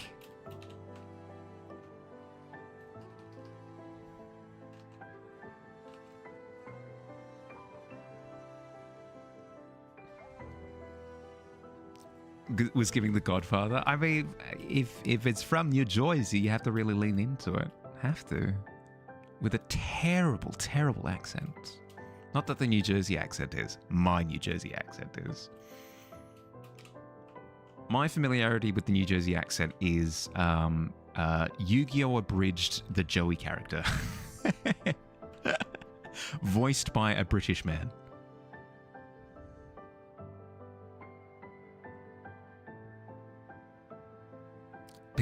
Pixie got me. It's legally binding. Can't speak for the... frick. Brooklyn Rage. It's awful. Awful. In My Room by ICP or Unhealthy Obsession. These songs gave you the vibes of Rio's voice. Right. Dutch and English. Can't hear the difference anymore.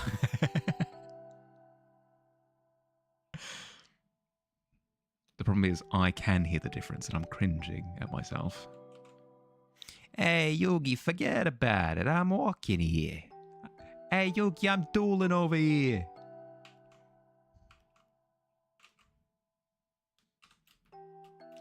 Brilliant. Don't encourage that. Why are you encouraging me? My goodness, stop. This behavior is unacceptable, quite frankly. And in public, no less. How indecent.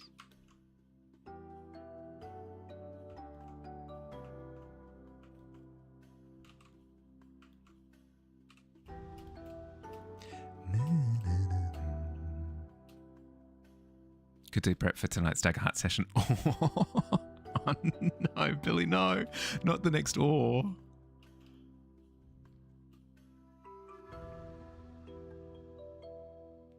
No, you're good, Jin, you're good. Finally, Cassilies. Oh my good, come on, brain. Keep up, keep up. Finally, Cassie's grandparents open the door, and the man quickly snuffs out his cigarette by grinding it into the wood of the porch. Good evening, folks. I'm here with the government agency Spear. I'm here on reports of a magi on the premises.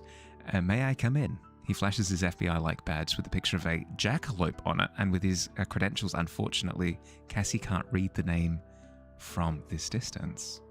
Boom. Every Hanzo player ever. Contest point or use ult from spawn. Smash that button. Absolutely.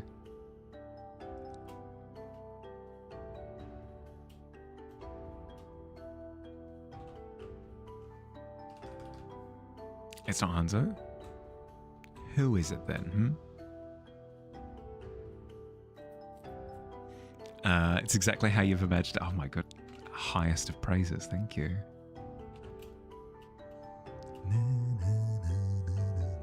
Yeah, it's high noon from spot. Yeah, perfect. Waddling around with nappy so full. Yes. Hi, I'm a Cassidy player. I have an ultimate that allows me to stand incredibly still, aim with my revolver, and shoot at targets. I exclusively use it from positions where I can't see anyone.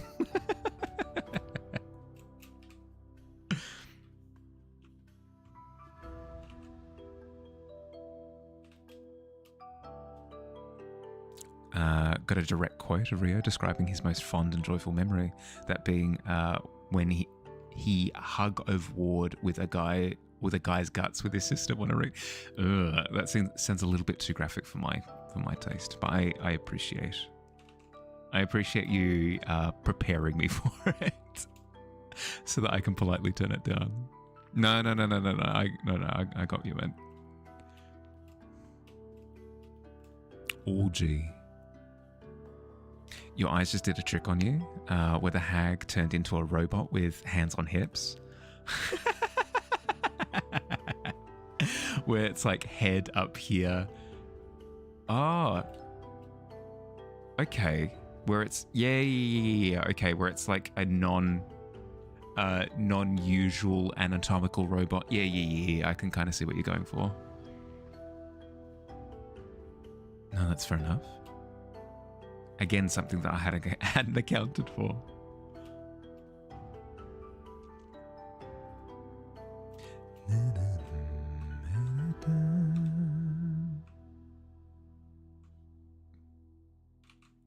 Okay, now I need to take some of that green and illuminate the ground with it.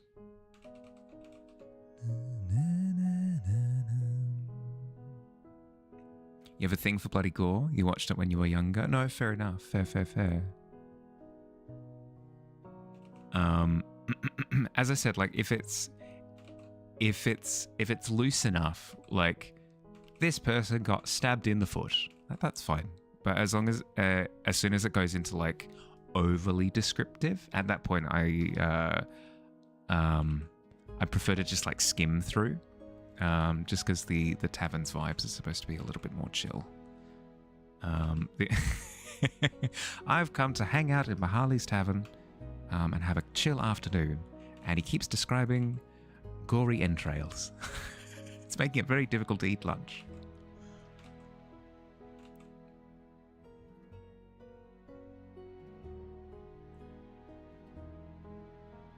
You like the candles are eyes, cake in chest? Cake is chest. Funny ratio, but you saw what you saw. No, for sure. I oftentimes, whenever I like wake up in the middle of the night or something, I'll see something stacked in my room or a piece of furniture or something, and my brain will immediately be like, that's a clown with all of its proportions like rearranged, with like insect antennae sticking out. And that's what I see. My brain has now amalgamated that, and that's a reality that I have to accept. Cassie comes in from working outside, sitting down at the dining room table in front of the suspicious man, glaring at him coldly. Ah, you must be Cassie. You must be Cassie. Your grandmother was telling me about you. Please, pleasure to meet you. My name is Damien Stranger. I'm here to recruit you in a program to master your powers. Well, assuming you're magi, of course. Man takes off his sunglasses and slips them into his jacket pocket. His eyes are a fiery orange. Ah, you need like some sort of like face wash or something for something like that. Highly irritated eyes.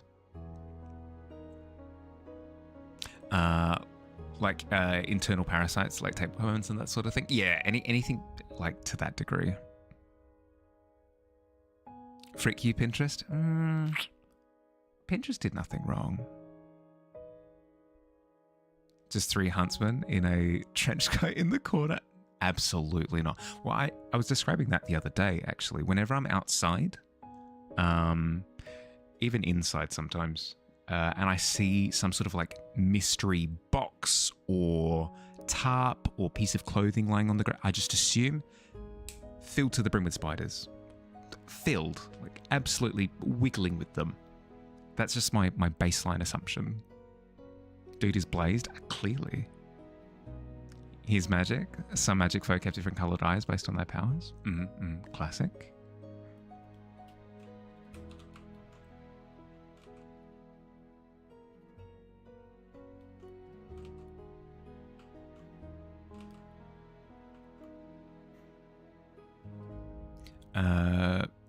you'd pick up roadkill and put on the side of the road, but struggle gutting a pumpkin. I mean, yeah, I mean, different people struggle with different things for sure. As I said, the thing that I struggle with most is like overindulgent description. I think I gave the example before of like somebody being stabbed in the foot with a knife, right? That is very like matter of fact. It's fine. But as soon as you start going like, oh yeah, and then like the knife, it's like, oh, it's struggling to get into the foot, and then there's like a blood, and I make the squishy noises. At that point in time, like it just feels a little bit overkill.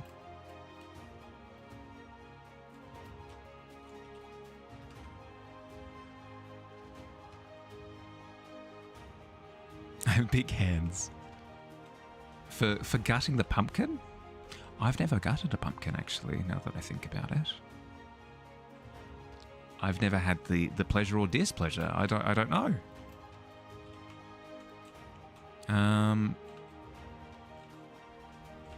Maybe it's just like how I grew up, but Halloween doesn't tend to be celebrated too much in Australia. Correct me if I'm wrong. Other Aussies?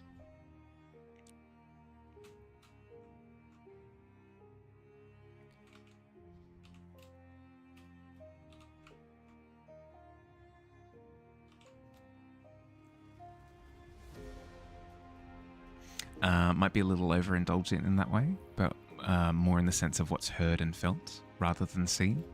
Yeah, so just like if you can feel yourself sort of going in that direction, I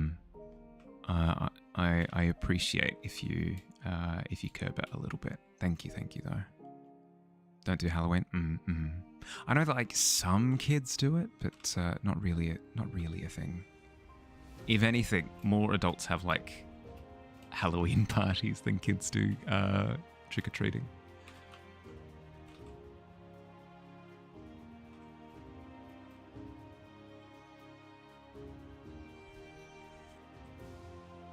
Nah, I'm good, is all Cassie replies with standing up, getting ready to just go back outside. Well, I understand you're feeling a little hesitant. I know, on my way in here, I did notice a bit of declining crop yield. What if the government could give you, a government subsidy to help with the farm? Cassie's jaw clenches and her fists form into tight balls. She could see exactly what was going on. A bit of a bribery? A bit of financial pressure? Heck.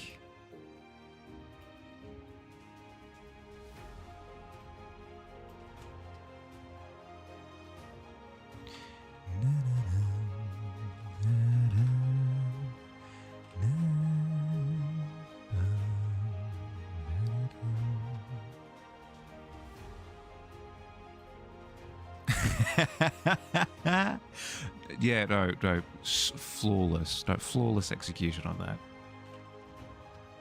What? Me? Crimes? Never.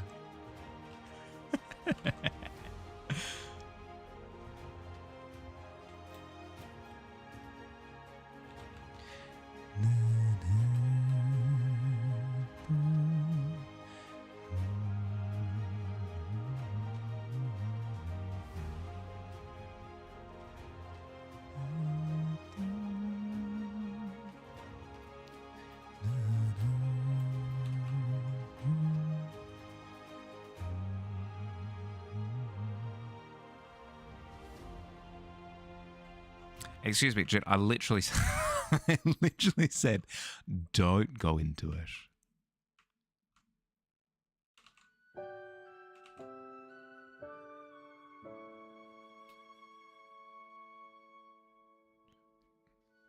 Like that, for example, I'd say would be like overly gratuitous to the point that I'm not comfortable. No, you're good. You're good. As long as you know.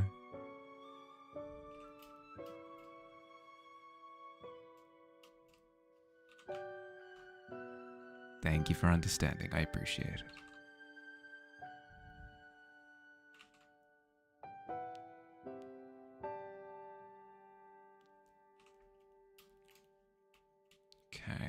I've got a bit of glow going on with the hand, which is good. Hello? K-Heart? Hi. Hi. Welcome. Before... Yeah, posture. Yeah. It's always a home run with that one. It's like, I wonder if Mahali's a prawn. The answer is always yes. Here, let me quickly hit you with the shout out. How you going? Hi, Penguin. Hi. Welcome. K-Raid. Peacemaker, hi. Metal, hi. Welcome. Ooh, streaming art.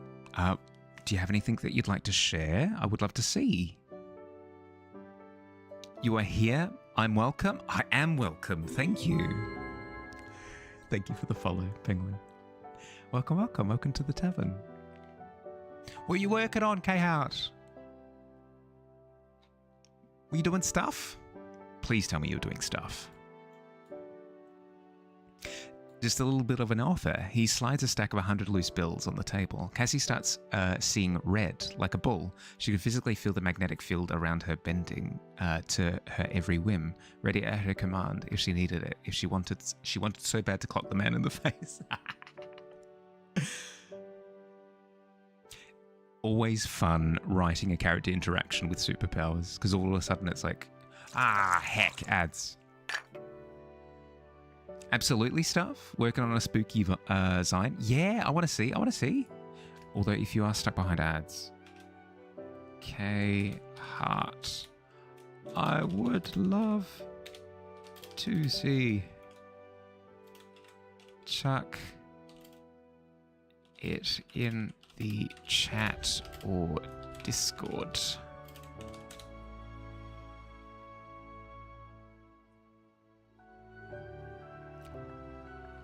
Ba-ba-ba-ba-bum.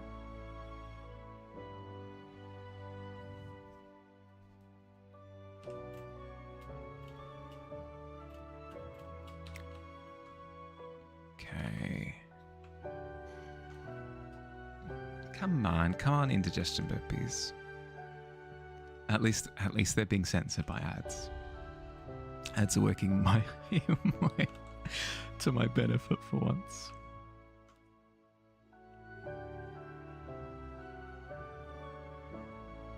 Gonna take a coffee break during ads? Yeah, no stress.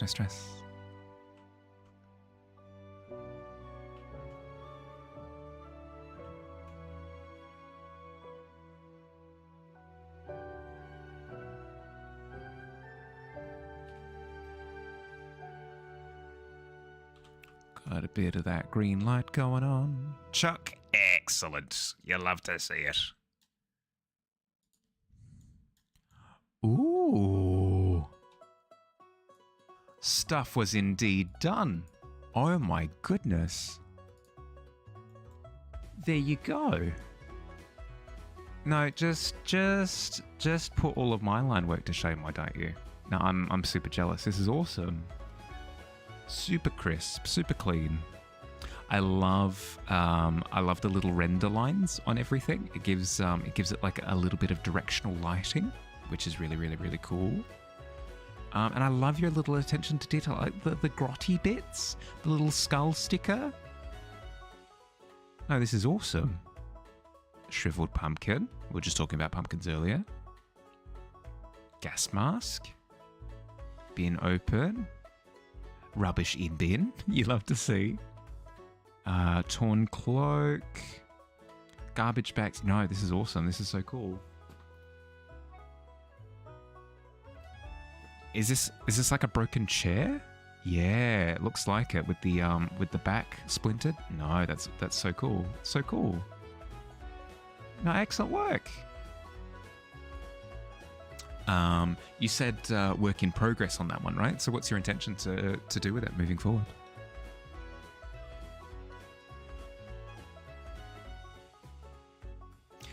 It's the front/back cover for the next zine. Oh, cool.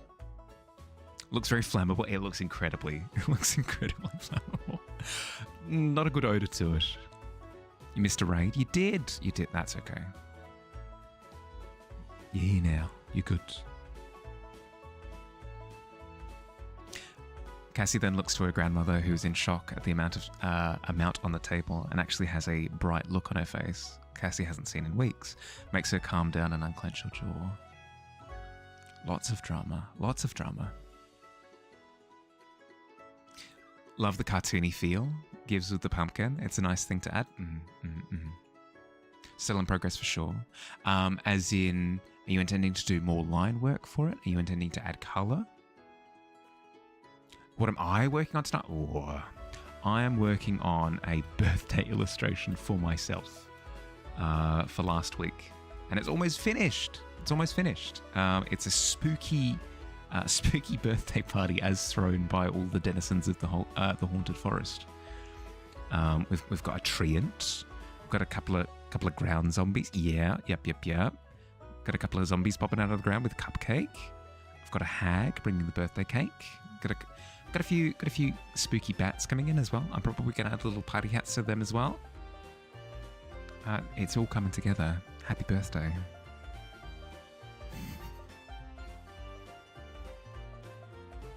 The little glowy candles, it's nice. I think I'll need to add a couple more in the distance or something just to tie it together a little bit. I think it's missing that as a unifying bit throughout, but we'll see. We'll see if it needs it by the end. Want to grit up the bricks mostly? Add some spiders, dandelions? Like a few more minor details. Fair. I was going to say, because it's looking really clean as is.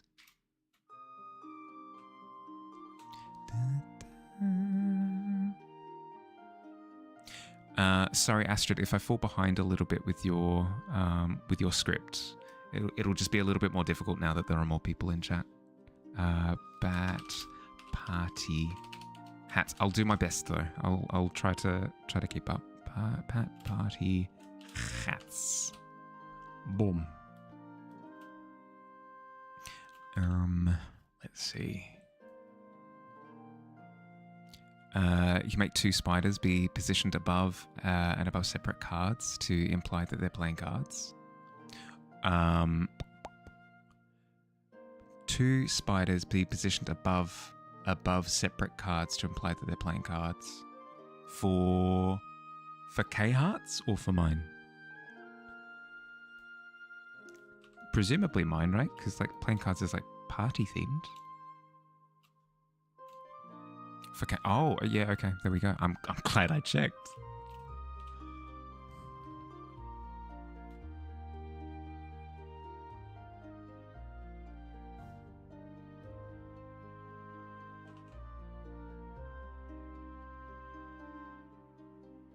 Sadly taxidermy, but you saw a group of raccoons playing poker once and rowing a canoe. Oh my goodness. That's some storytelling right there. Taxidermies always creep me out a little bit. There's definitely creativity to it. I'll say that much, but no, not for me, unfortunately. Or fortunately, something.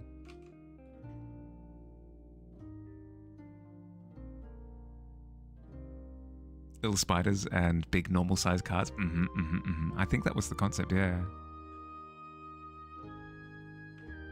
It was in Lake Placid, New York. There's a taxidermy place relatively close to where I am at the moment. And I went visiting with a buddy of mine who came to visit. Because them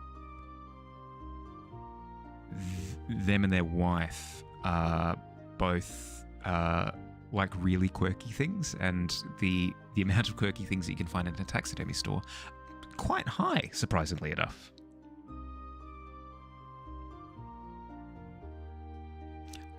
Could be, but you're pretty sure it wasn't on Bar Harbour, Maine? No, fair. Cassie's your favourite to write threats for. Also did another piece of writing. Didn't have to get to it immediately. Just wanted to let you know. Okay, I'll scroll up in a second. Dabbled in taxidermy workshop. Have a little ratty friend. I think it's okay if it's like preservative, like a little animal buddy of yours that that has, you know, passed on or whatever, and it's a way of like honoring the memory. I think that's fine.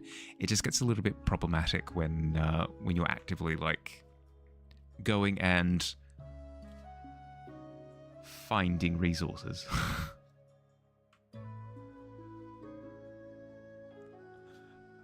With a gun.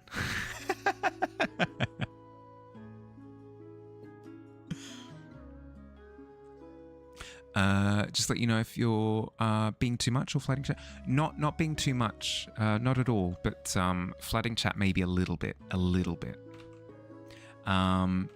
If you were to post sections of script in the Discord, how would I go about that? There's a section of the Discord called Conversations, and you can make like your own channel basically, and fill that with like whatever you'd like. If you were to put little writing snippets in there, that would maybe be like a little bit easier to get to. Just because otherwise I fear it getting lost, especially as I said, if chat is more active. You really want to do insect pinning or taxidermy? It's an interesting thing to study and do. Oh, for sure. As I said, like there's a what's the word? An ethical way to go about it. Unethical practices? Yeah. Yep.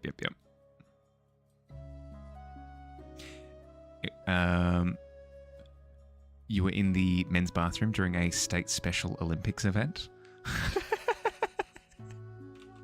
I'm presuming you mean like at the stadium or at the event, not just like I was in the bathroom at the same time that the Special Olympics was like. I was going to say I've probably been in the bathroom at the same time that the Special Olympics has been on.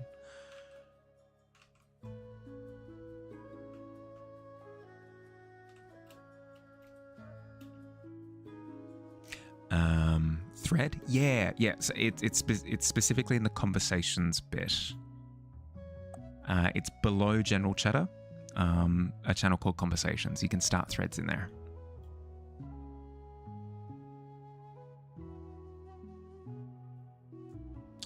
Missed the previous message because of how you typed. Some ancient taxidermy bear floating through campus here somewhere.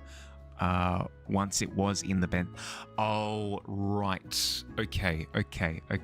Full context now, thank you. Yeah, you're right. I missed the previous one. Sorry. Can't type today.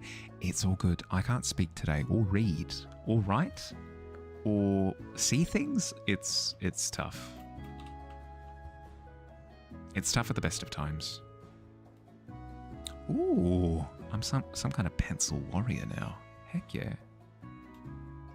Scared you when you had to lock up the bathrooms after? Oh my goodness, jump scare.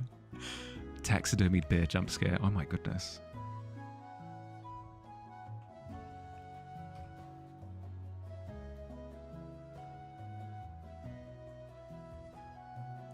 Less than most. Most skins are given by hunters or given by sanctuaries that have killed them humanely, let them pass naturally. For you, it was killed humanely and isn't an endangered species. It's totally fine.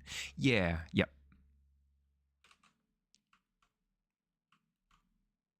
If I had like proof of that, I think I'd be okay with it. Run into an upright, angry-looking black bear while you're just locking out the toilets. Oh my god! Wait, upright? It was at full height. Oh my god, no. No. You love the bat with the party hat? Oh, it's going to get so much better. There are more bats with presumably more hats on the way. Weirdest story you have is when you broke your kneecap by slipping on a grape. Excuse you? How does that work? I've heard banana peel, but even that I deem to be a bit of a stretch. Full height. Ever seen a skinned bear? I have not. We don't tend to have bears down here. Down on the continent of kangaroos. It'd be like an artist making their own paints from scratch. Yeah? Yeah, no, that's fair. But still, as you said, there'd be like at least confirmation. Like, this was from a local hunter, or this was donated by blah, blah, blah. The little hats too, you just know. We're getting there. We're getting there. Getting the party spirit. I think, though, that it needs to be quite a bit more desaturated, given how far away it is. More bats, more hats, oh my. Lions and tigers and bears. More human than you expect? Really? As in the skeletal structure looks very... Mahali's a bear. If you say so. If you say so, Fields. Hey, Combod. It was in the lunchroom. Your friend wanted you to sit next to her because it was her graduation day. Had just got out of the lunch line, saw her waving you over, so you started kind of lightly jogging your way over. You weren't looking where you were going. There was a squashed grape on the floor with a little bit of juice from the grape all around it, and you slipped on it and fell back. Oh my goodness, no. Absolutely not. Who just leaves a grape on the floor? Psychos. If you hunt, use everything. Can't use some things, give it to someone who can use it.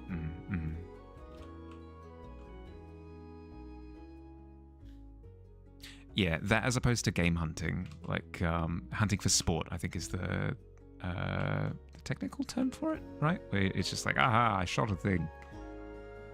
Douglas, help me carry it back to the Jeep. I'm going to hang it on my wall.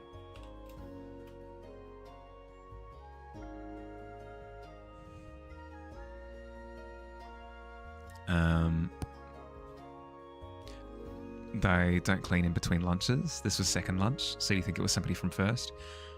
A jerk. Absolute jerk.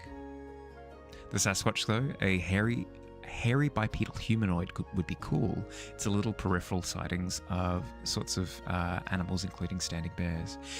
Yeah, I mean, that makes sense, right? If that mistake is made on the regular. Gonna lurk and listen as you make food. Thanks for catching your raiders. Have a fantastic night. Thank you, K-Hart. Rest up, bud. Do what you gotta do. Thank you for stopping by. Thank you for the raid. You went to a local Gator Tails diner?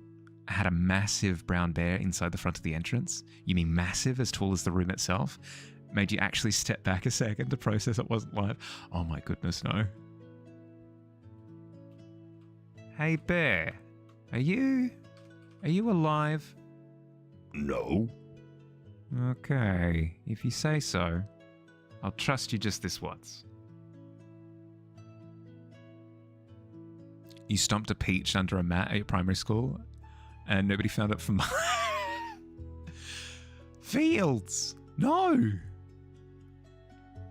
So rude. So rude. Hunting for sport has its goods and bads. Not going to try and argue anything, but the money usually goes to the game wardens and the meat to the local. No, that's what I mean.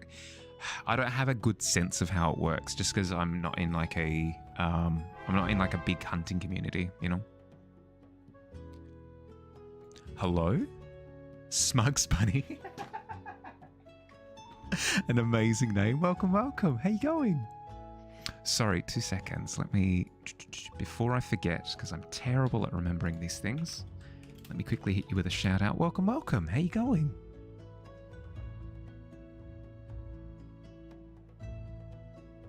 You couldn't get up, so they had to put you in an emergency wheelchair, and your mum drove you to the ER. The worst part is that when you were exiting the building in the wheelchair, there was a group of parents waiting to be let in for the senior graduation, and you had to go through the crowd while you were in the wheelchair. Most embarrassing thing that's ever happened to you. To be fair, though, you had like good reason for it, right? Oh, wax idiotic. Oh my goodness. These names. Thank you for the follow. Welcome, welcome. Welcome to the tavern. How you going? Would be great if you took care of animals anyways. Didn't need a financial incentive. Moon Miss Studio, welcome, welcome. Thank you for the follow. CZAP as well, welcome, welcome. Can't understand a mass culling of an invasive... You can understand a mass culling of an invasive species or overpopulated species, but sport killing, like like the cub. Yeah, yep, just cruel. Yeah, that's my position on it. Don't look it up. Hi. Sorry, I've finally caught up with chat. Hi everybody. We have a wax idiotic. We have a boogie buzz. Oh my goodness, these names. What are these? These names are amazing. La Chouette. Oh my, stop. Moon Mist. Hi.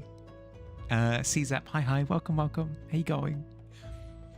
Hope Steam is going well. It is. Just finishing up on an illustration that I started last week, and it's going pretty well. I should have it done by the end of stream. Fingers crossed. Australia has too many invasive species, thanks to the UK. I know, and it was the classic, like, oh, we have a problem with this one, let's bring in this one instead to fix the problem. Ah, crap, now that's an invasive species. Let's bring in this one to fix that problem. An ever-going game of dominoes. Your mum was not helping things. You don't remember exactly what she said, but it was embarrassing, and you ended up hiding your face in her lap. At least you got to kind of skip the last few months of school, but you had to walk around the house with crutches. Which is even harder when you already have a physical disability. Yeah, I missed out on the last month or two of grade 2, year 2, however you say it, because I broke my elbow. I broke my elbow in the last few weeks of school. Is the painting for a story of mine or a commission? It was for my birthday last week. I wanted to mark the occasion a little bit, so I've put together a little. Here, let me actually show the. Let me show the image. I didn't have anything particularly planned, so I wanted to throw together an illustration to kind of mark the occasion, and it's turned into this monstrosity. At least you can say we lost to emus. Is that a brag or a no? That's an absolute brag. Absolute brag. Will eventually cause the skin to literally escape off since goats' tongues are rough. What is that in reference to? I'm missing context. Your friends have never let you live it down. They call you Grape Boy. Oh, no. Happy belated birthday. Ah, thank you. I appreciate it.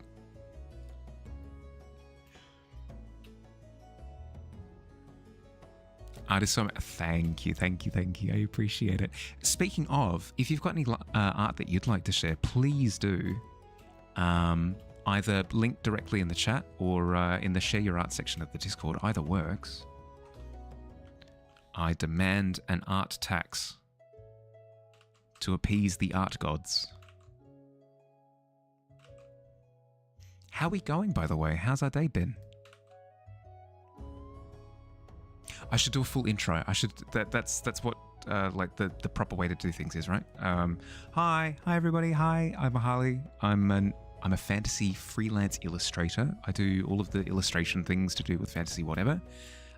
Whether it's scenes like this or portraits like portraits like this. I do everything under the sun, more or less, within reason. If it's safe for work, that's the kind of illustration that I do. But yeah, I hope you enjoy your stay. One sec, take all the time you need. They said it looked like a Looney Tunes cartoon from their perspective. Didn't help that you had a slide whistle sound effect pop into your head as you were slipping. No, dearie dear. Maybe not to that degree, but I went. Is it water skiing? Water donutting? I went water donutting. That's the verb, and I'm sticking with it. As part of a school camp. And it took me, I want to say 30 seconds before I got launched off the back of the boat. And as described by onlookers, cartwheeled across the surface of the water. That was fun. I don't remember it. I remember hitting the water. I remember hitting the water and being in the water. I don't remember the flipping. It probably happened. So nice. Oh, thank you. Thank you.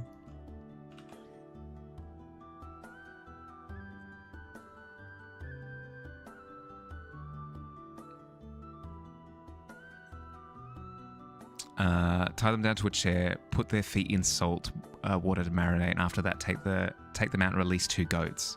Goats love oh no, foot goat torture. That's so specific.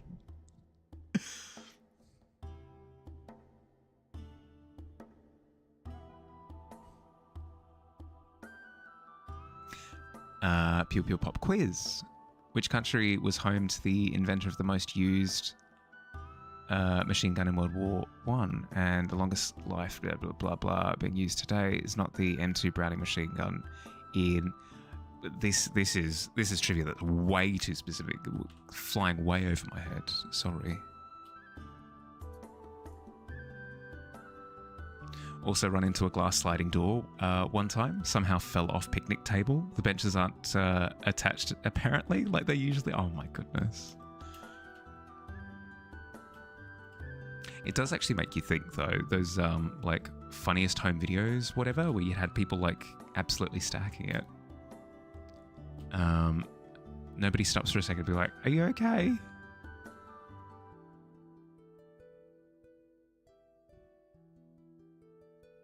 Name a country you think made a lot of pew-pews back in the 1890s to 1910s. New Zealand?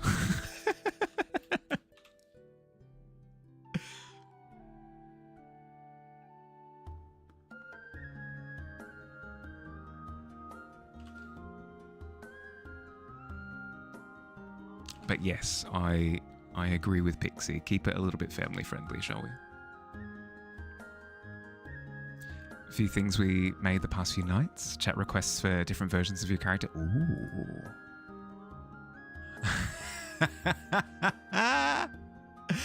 Yes, this is amazing.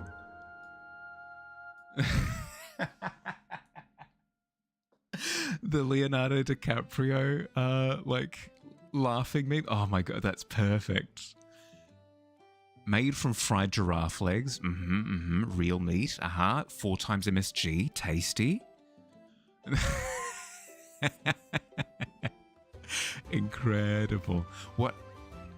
Priority mate. Oh my goodness. Are they all on like postage bags? That's amazing. That's so good. The inventor came from the state of Maine. New Zealand came up with the Bob Semple tag. Yeah, okay, there we go. I was half right, if by half right, completely wrong. You're the klutz of the group. At this point, it was... You're the klutz of the group. These things happen. These things happen. The British Empire screwed over most everyone and everywhere.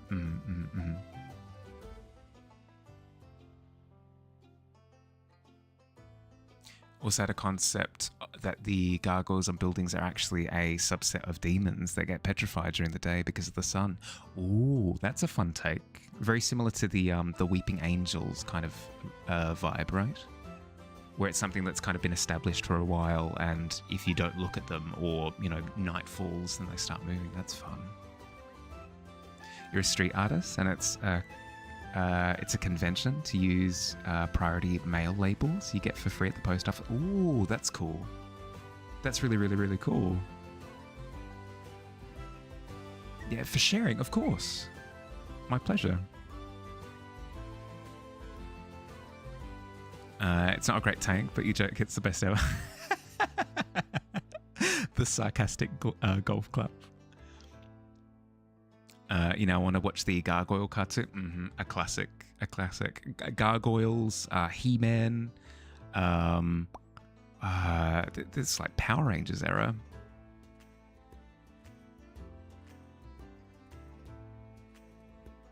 Sadly, a history loser, more focused on pure. No, that's fair. That's fair. I don't know too much to do with to do with warfare stuff, so I might not be too like knowledgeable on the subject to be able to speak on any of it.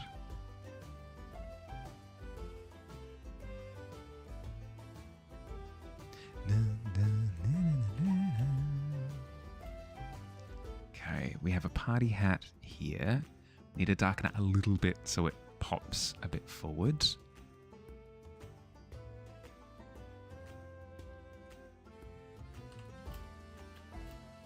Good enough. It's backgroundy enough. Then a little party hat for this dude over here. You get a party hat, and you get a party. Everybody gets a party hat. We'll make it a red one, maybe. Although it can't be too bright because of how background it is.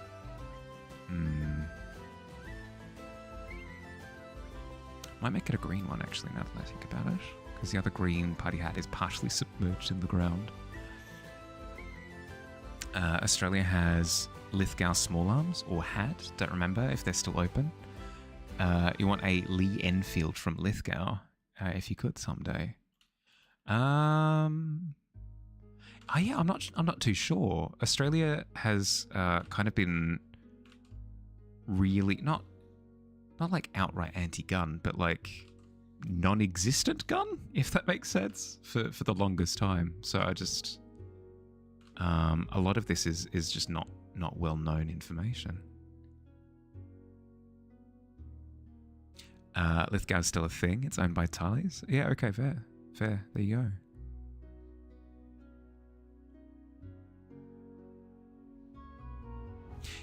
You also have a fictional race of bunny creatures known as void bunnies, who live in the void in between dimensions, have the inherent ability to travel between dimensions by digging tunnels into different dimensions. They can literally dimension hop. Oh my goodness. Ridiculous. I love it. I'll wait until after ads, just so that I don't lose anybody. Stuck behind the wall of purgatory ads.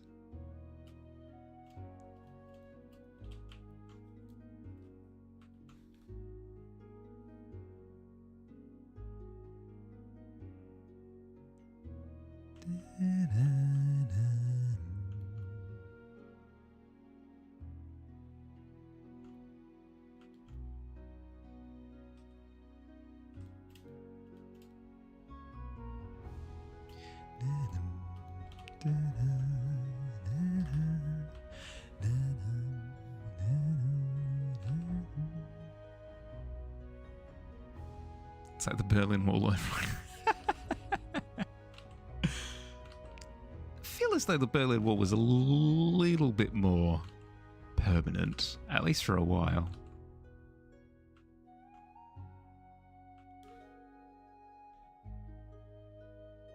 You normally get ads late? Really?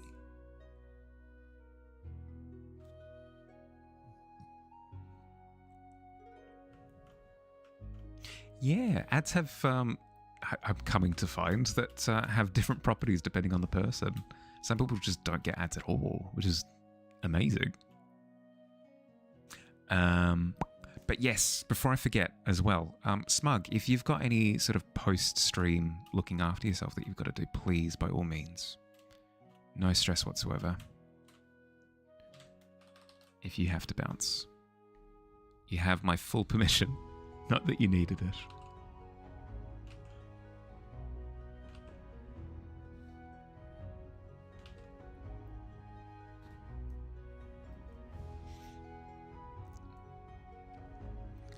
Mr. Gorbachev, tear down this wall. These people are clearly trying to have a conversation.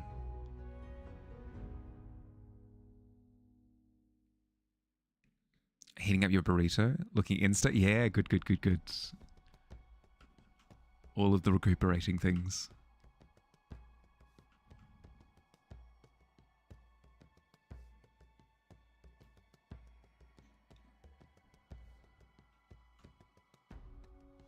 They want the McDonald's, yeah, exactly.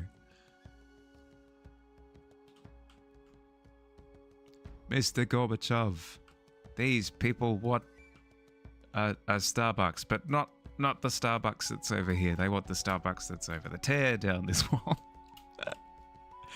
Definitely historical quote.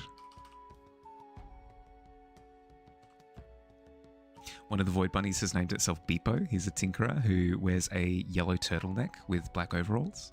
Loves human tech from the 80s. Made a little robot pal out of a Game Boy. One of his... Oh, that's cute. That's very cute. I like that a lot.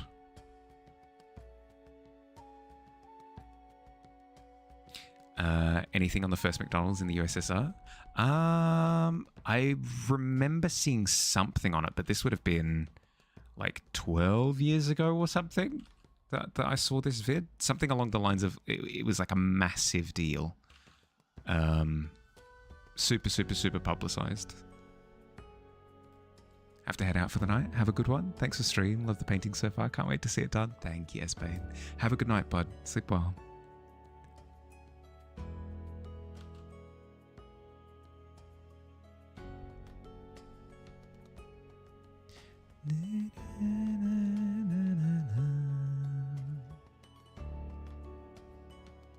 Line forever. Ah, yep.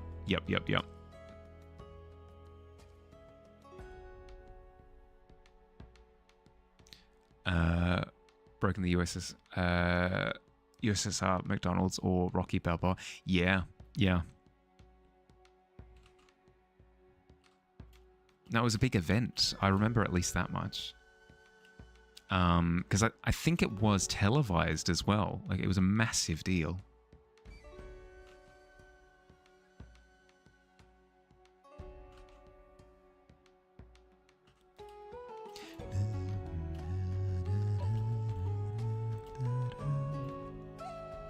Was a huge shift. Because it had gone from like zero like outside industry to McDonald's.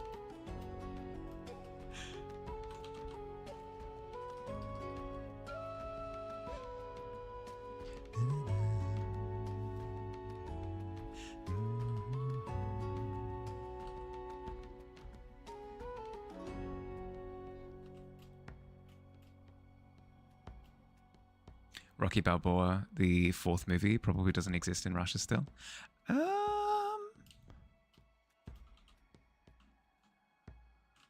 Yeah, maybe. I mean, they did ease for a little while, but then you're right. Yeah, they did tighten up censorship and stuff. Again, not shortly after. Is that a T-Rex? In the image or behind me? You make a joke? Ah, fair. Sorry for not picking up on joke. Is it Dolph Lundgren that played the Russian boxer in that one? If you squint hard enough, you think, well, that's what I'm trying to do now, is I'm squinting and having a look at the painting and going, a dinosaur T-Rex? Maybe.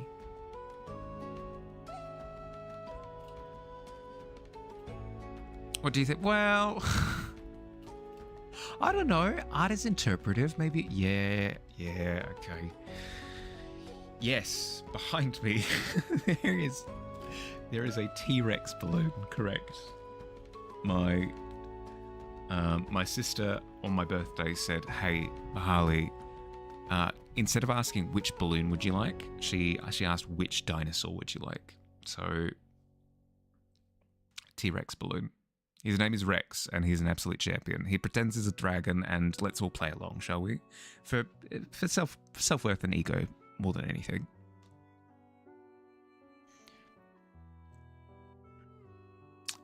Dolph Lundgren was Captain Ivan Drago.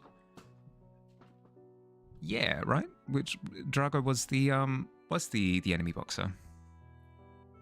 Hi, Rexy. Rexy says hi, or in whatever ways that he can as a balloon.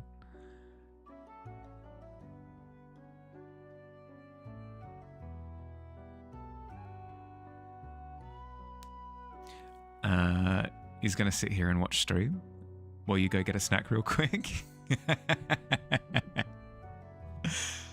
Thank you for installing the standard. Really into dinos right now. That are crayons. Yeah, pretty. I was treated like a 5-year-old. Yes, correct. Correct.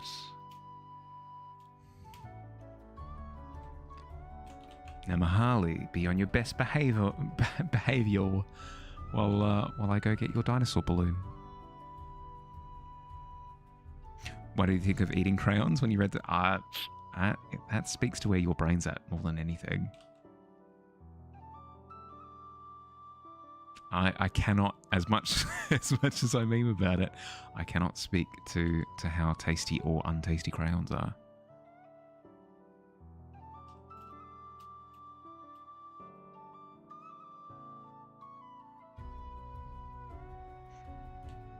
For a while, because you thought it was a class change thing. Well, that's been the thing. That's been the problem, is that like a lot of the class change things usually occupy that spot. So, for example, the assassin blades, like the scissor blades, were perfectly blending in with the dinosaur balloon in the background. That's okay. Rex, you can stay there as long as you're up and about. Posture check, yeah, fair. Class change. Ooh, I'm a glue stick cleric. Heck yeah, I'll take it. Very proud of the way you type D-pad's tags, because it's a little robot. See how some numbers mixed in? Leet speak is how we used to say it back in the day. What was it? 1337, I think, was the shorthand for it. Leet. Oh my god, oh, we were so cool. Awful, absolutely awful.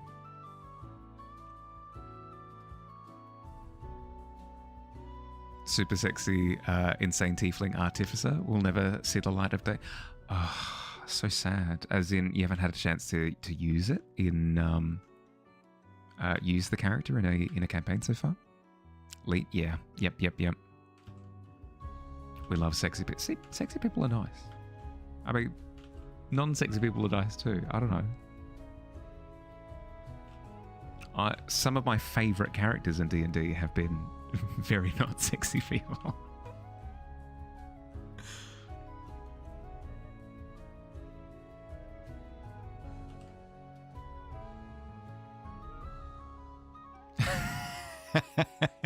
I've witnessed a crime.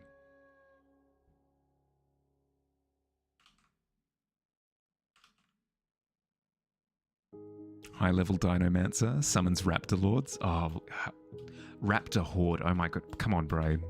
Although Raptor Lords actually sounds amazing. By the magic imbued in my very veins, I call upon the Raptor Lords.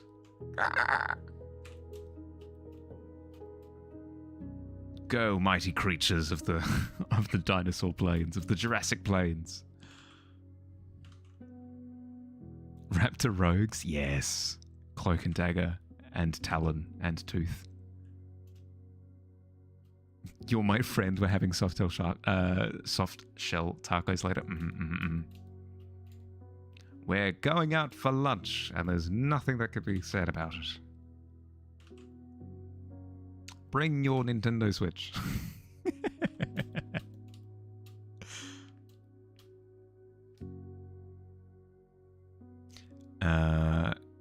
Was made for a very specific campaign you were invited to. They then made a whole new group and a new game before your introduction day into the old story, and you weren't invited to the new campaign. Ugh, rude. So you've never D&D'd before. That character never went anywhere. It was also made when you were 19. You're 31 now. It's so crazy. Oh no. Rough, buddy. Sorry to hear. I've been talking about for the longest time doing like a little intro to D&D thing. I should get around to that. Because there have been quite a few people who have been like, yeah, I'd love to play D&D. I've never played and I have no idea how to play.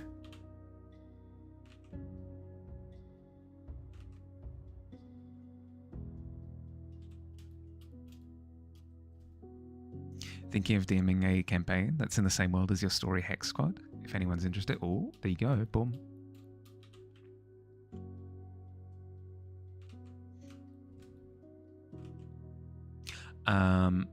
If it is your first time DMing, all I recommend is doing a session 0. Where you sit down with your potential players and you go, hello everybody, this is the campaign that I intend to run. These are the themes. These are the things I want to include. These are the things I don't want to include. Like, this is the tone that I want for the story and that sort of thing. If everybody's happy with that, then we're good to go ahead with it. If people are unhappy with that, then either we talk about it or maybe this campaign isn't for you. I recommend that process at the start just to avoid like awkward misunderstandings later on, where it's like, I thought it was a comedy campaign. No, it's a super serious campaign where everybody has, like, I don't know, like super duper like background issues that they need to work through, blah blah blah blah. It's like, okay, well, I wasn't prepared for that kind of thing. It is important to get everybody's expectations down on the table ahead of time. You were really into this one D&D streamer, turned out to be a bad person, so that and you needed distance. Yeah, fair. Back from Lurk, welcome back, Snowbiz. Session 0 is very helpful. It is incredibly helpful. Yeah, as I said, like, it avoids awkward clashes that could have been avoided. Your bank keeps threatening to send debt collectors, and you're like, OMG, fine, I'll pay the $15 on your bank account. Good luck. Fails. It's important. It's important to keep up with your expenses. You're going to call the cops? Yeah, all right. I guess I'll pay the money that's owed.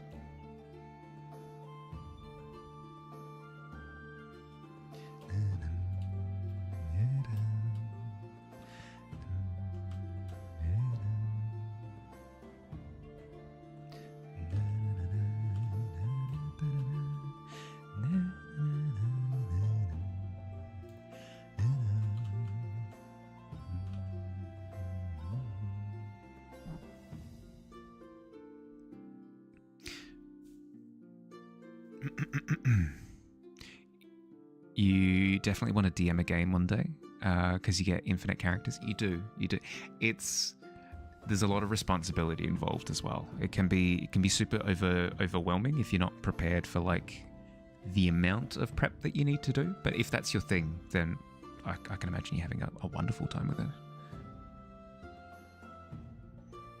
it. Jim just died yesterday from dysentery, and you think this is a comedy, my friend? Yeah, exactly. Like, wildly different storytelling tones, and all of a sudden you have, like, clashes of characters that, if people had just spoken ahead of time, could have been avoided. What are you going to say about the campaign story? Is it set a little before the story of Hex Squad and deals with multi-dimensional stuff? See a lot of the Void Rabbits. Oh, nice. Stupid to demand more money when they know you don't got any. I mean, I would if I could.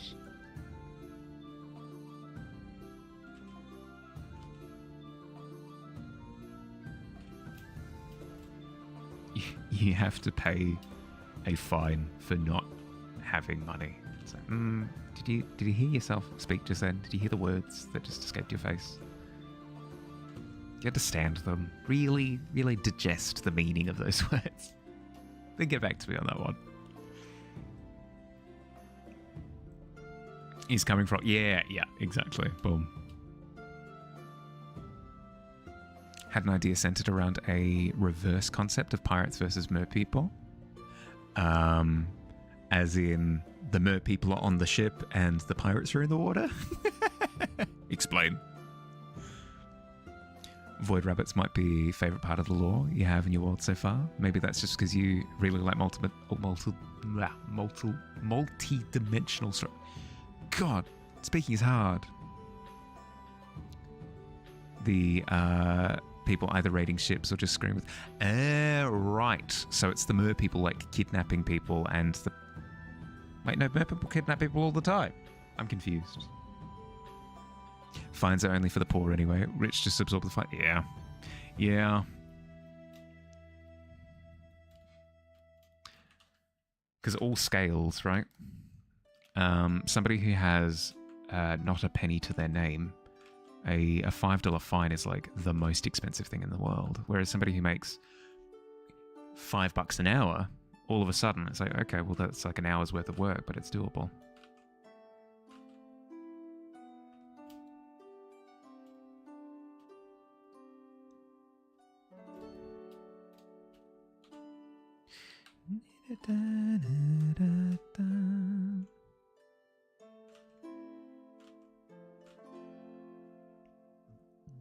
What'd you miss? Nothing. No, you're all good. You're all good.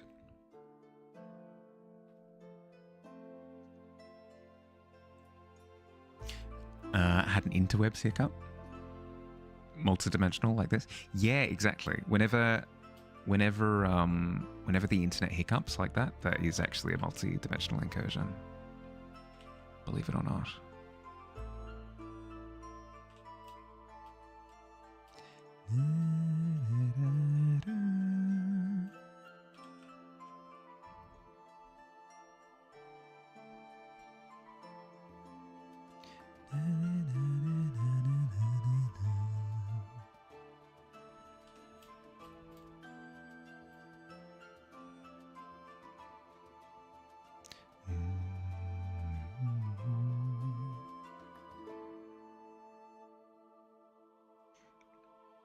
And this is a piece from another dimension. Yeah, kind of.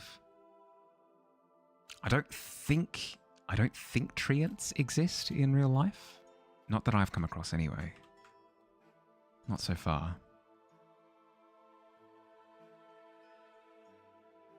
Speaking of money, you're awaiting for contact from estate lawyers, account.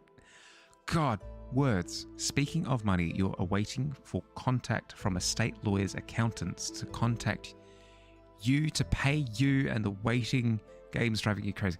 We got there. We got there in the end. Sorry, my bad. No, fair enough. Any sort of like waiting for a phone call or waiting for somebody to get back to you via email, anything like that drives me up the wall. No, I completely get it. Completely get it.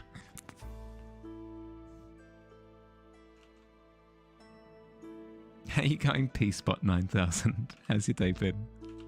These names are impeccable.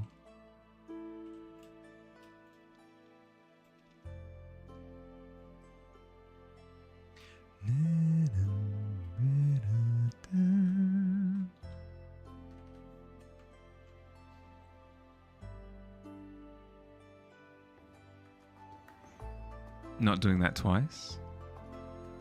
Which? Did I miss a message again? I'm sorry.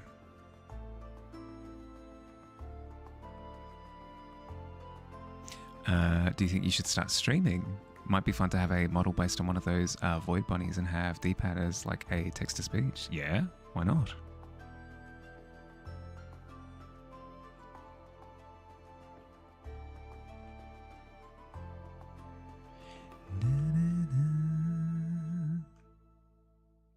You hate waiting. You're such a make all the calls and send all the messages ASAP kind of person. You didn't answer now. Yeah, I like getting the veggies out of the way so that you can eat like the chips in the steak in this metaphor kind of person. So yeah, I'd love to be able to like send off all of the annoying messages and emails, get responses so I can deal with it in the moment and then move on to other stuff. Because I struggle to do the other stuff while the other stuff's pending. I struggle to do the other stuff while the important, annoying things are pending. Not that was much more articulate, but only the one person who saw that knows. Well,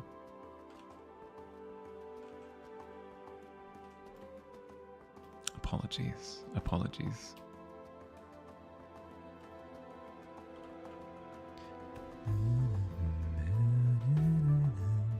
Cannot progress in other departments if you're roadblocked in others. Yeah. I have to like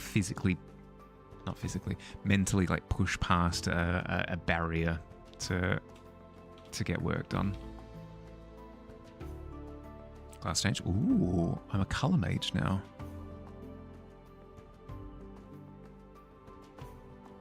You suddenly feel like dissociating while listening to Mozart.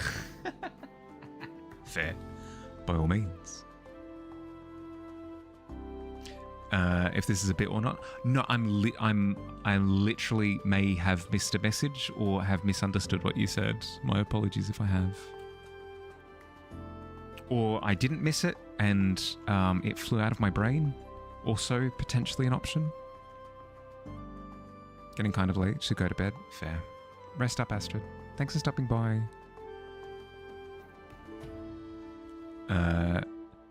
You were Peacemaker and Peacebot. Oh! Right. Multi-dimensional. Okay. No, that's just... You don't understand. The amount of times where people have jumped into the chat and they've had incredibly similar names and it's been completely coincidental, I've lost count. No, you're good, you're good, you're good. It flew over my head. My apologies.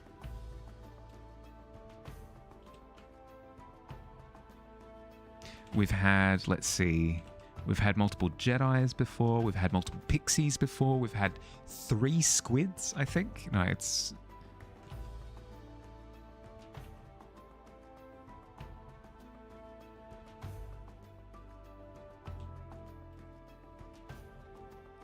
It's been tough. It's been tough. Okay, happy with the ground there. Yay for Jedis. Yeah, see? Boom. There's one. How you going, Jedi? Q Jester sitting in his chair picture. Yeah. Yep.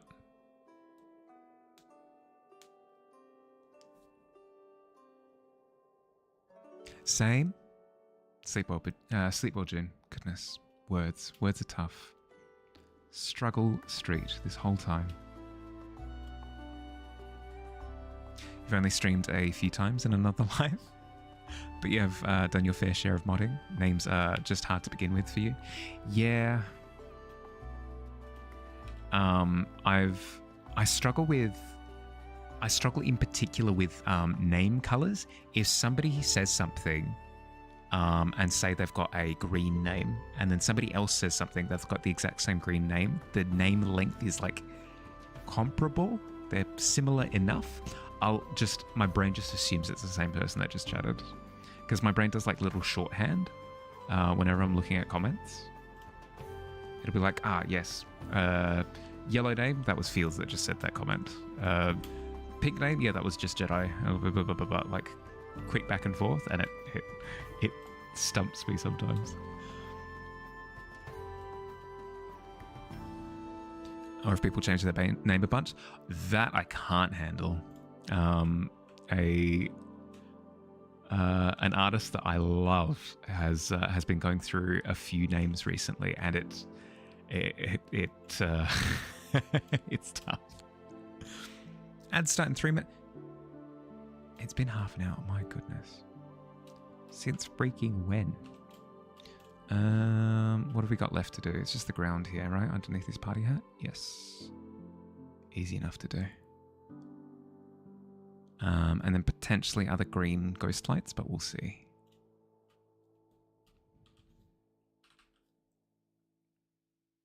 Just changing name color can cause hiccups? Yeah. Yep.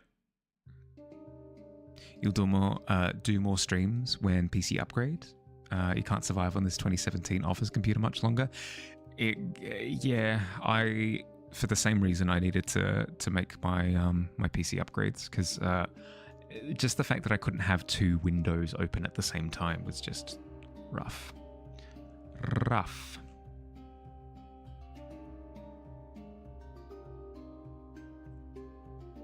That's why you've always been this name color. It definitely helps when people remain consistent with their name color. Makes the job easier.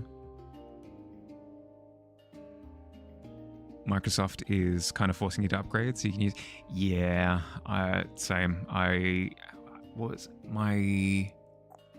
think it was my RAM. My RAM was limiting my ability to switch to Windows 11 or something silly. And it kept on... Speaking of extortion, it was sitting there going like, at the end of the year, you won't be able to use your computer anymore for Windows stuff.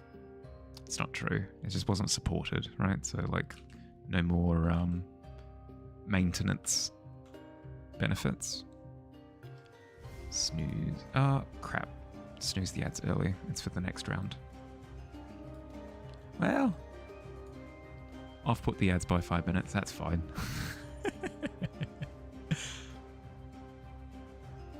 Account age 12 years, 8 months, 20 days, 7 hours ago. To the hour, my goodness. 12 years. When was that? 2013? Not bad. Good innings. It's more no more security updates. Security updates, and then also it means that other software providers won't support it in X amount of years after it's been dropped by Windows.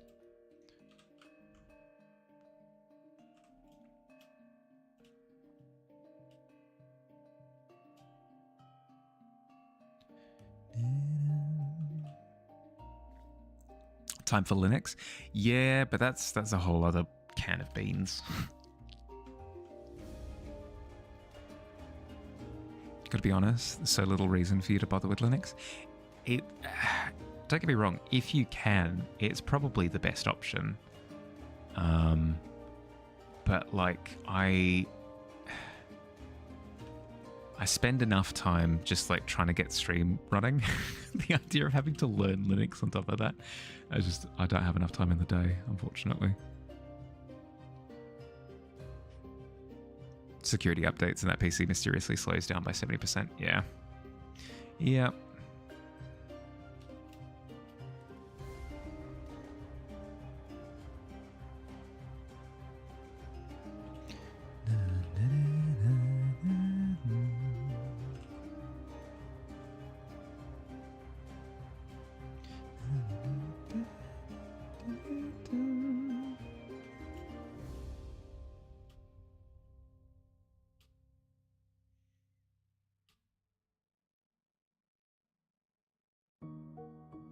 Okay.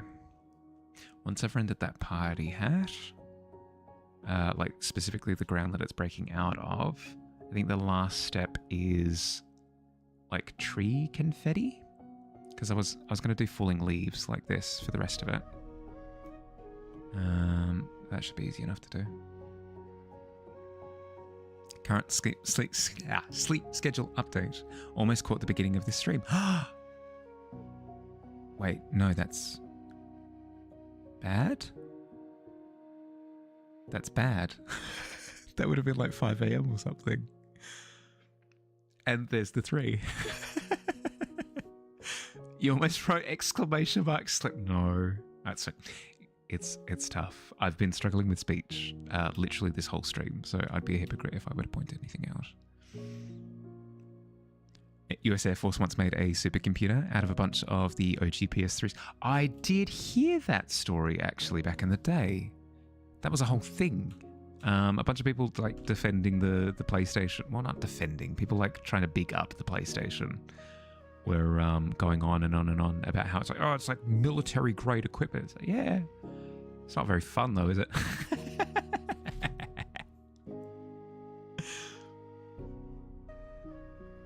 Sony did build Linux into, you think, multiple dev consoles. You're trying to get your hands on them for years, for the sole purpose of having a region-free console. Ooh, that's a good point actually. With it being Linux, it'd be far more flexible. DevKit would be pretty cool as a collection piece. Yeah. It was a very good supercomputer. Supercomputer, sure. Home console was expensive and didn't have like great games until way later in its life cycle. You're going to continue sleeping? Yeah. Do. Thanks for stopping by for a little bit. Rest up, bud.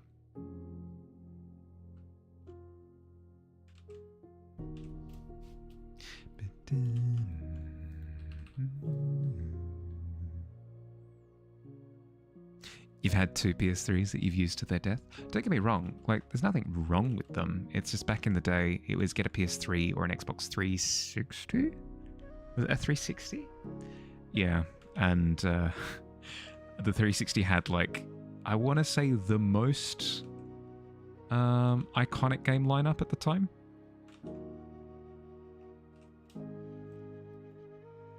This is back in the day of like the GameCube as well, which was in Struggletown until the Wii came out.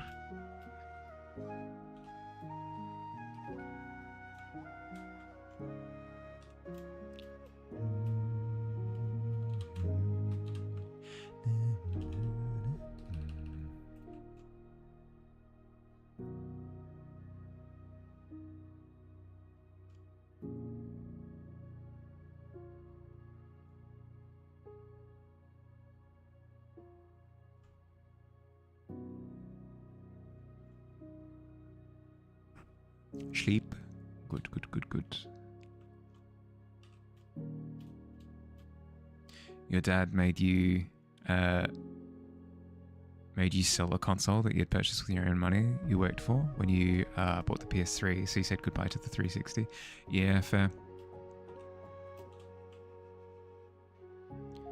Your dad made me sell a console that I had purchased with your own money you worked for when you bought the PS3. I'm so sorry, I can't... Perhaps it's my brain, perhaps it's my reading comprehension, but you've lost me a little bit with the meaning of that.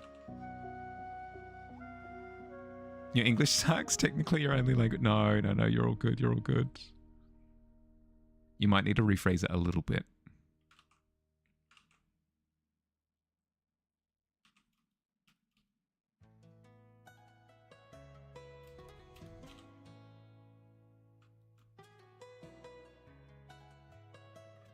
Your dad made you sell a console after you bought your second console? Yeah, is that maybe what you...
Now we're down to the final little bits of minutiae. The main render is done, and I need to just fix up a couple of things here and there whenever I spot them. Like, for example, this party hat is too bright. It's doing its job, kind of. But I need to bring it back a little bit from the brink.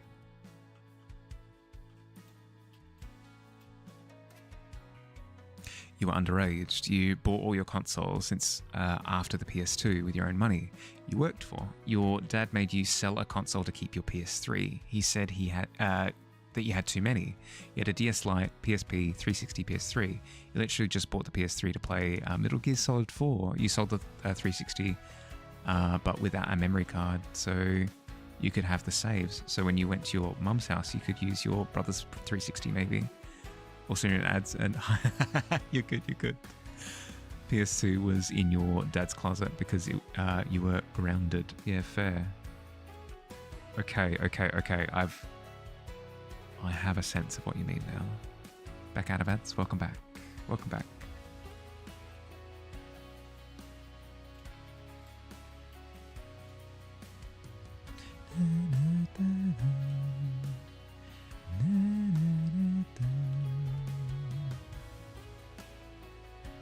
You still have your PSP in a drawer next to your desk. There you go, boom. I had to replace my beloved handheld because I lost my 3DS when I moved interstate. I had to pick up a 2DS at some point afterwards. And I haven't used it as much as maybe I should have. My original Switch though, that will forever be safe and sound. I don't think I'll ever part ways with that one. Too many fond memories.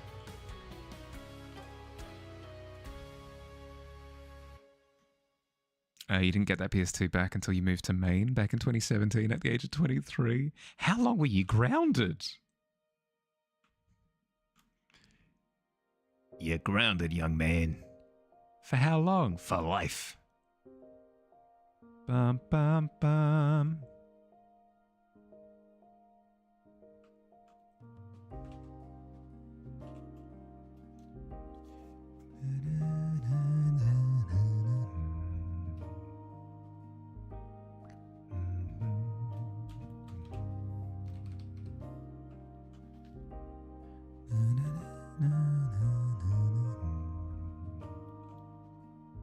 Okay, I'm gonna try to desaturate the base of the party hat to have it like, as it's poked through, it's kind of gained a bit more vibrancy.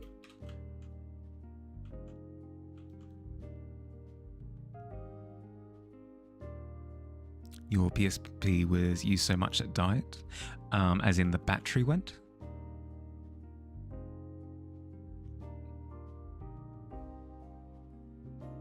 $3DS XL is getting so hard to find for less than $300 to $400. No, it's a good console. It's a good console. Hi Cloud, hi. Gnome hat, yeah. Technically a party hat, but I'm quite alright with it being misconstrued as a gnome hat. That is fine by me. How you going, bud? How you been?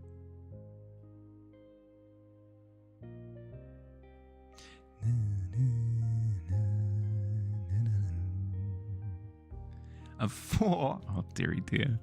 That's okay. I've been rolling pretty atrociously for the last few days. You have, well, I won't say good company. You have me company.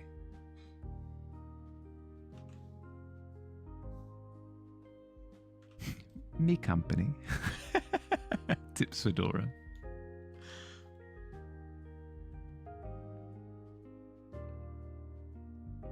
POV, you have a bad month, so you're going undergrad for a bit. Yeah.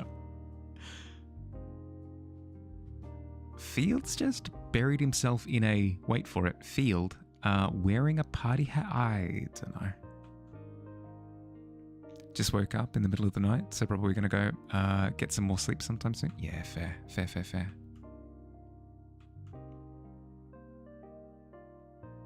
Please do. Yeah, Mahali. Last roll before stream ends? No! You called it as well. There's nothing that can be done. It's too late. Need to desaturate more.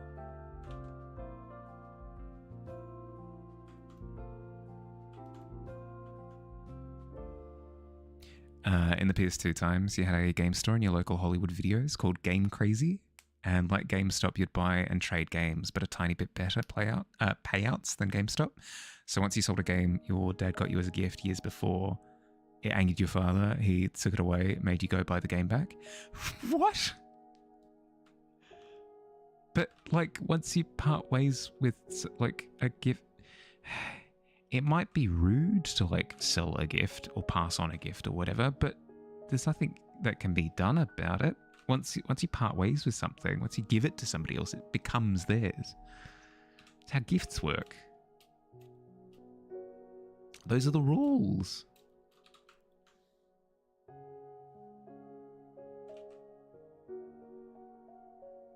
Your friend always makes fun of you because you say BRB and then back 3 months later. Oh my goodness, that's amazing. Literally ground burrowing gnome. Yep.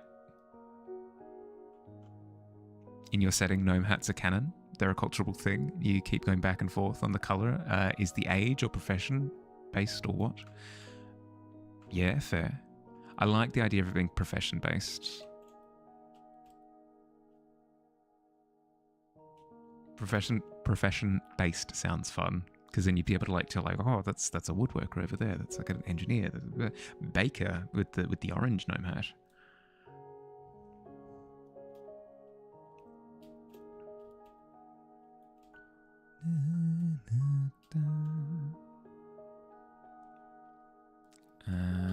This bat over here, I think needs rougher wings,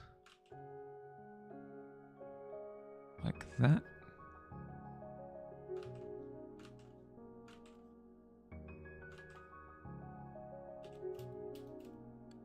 go. That's fixed. Same with this bit over here now that I think about it.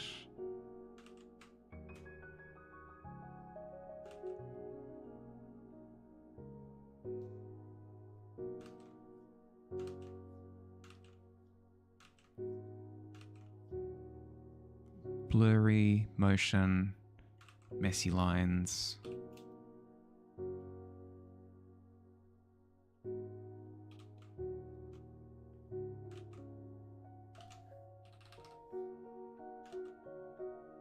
Oops.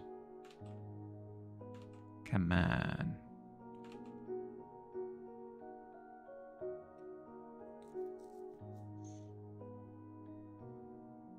Your dad wasn't so great until your 20s? Yeah, fair. Where did you go? In the field? Yeah. Fields, you in the fields again?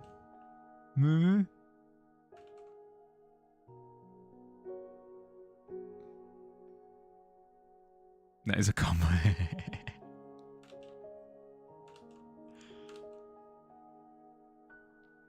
Different guilds could have colours. Yeah, could do. Felt like a couple of weeks for you. Was in a daze of a crisis. No, fair. That can happen with me as well, where I tune into a conversation thread that I had with someone else. And, it's been a year. Oops.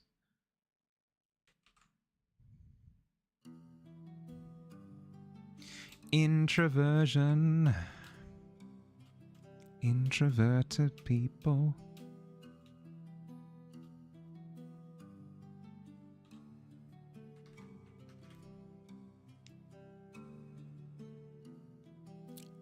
Person 1, where did you go? Person A, in the fields. Well, I mean, in the field is a way of shorthand saying that you're like on the ground, right? Like, I'm doing research in the field. Who's to say that a field can't be a field of research?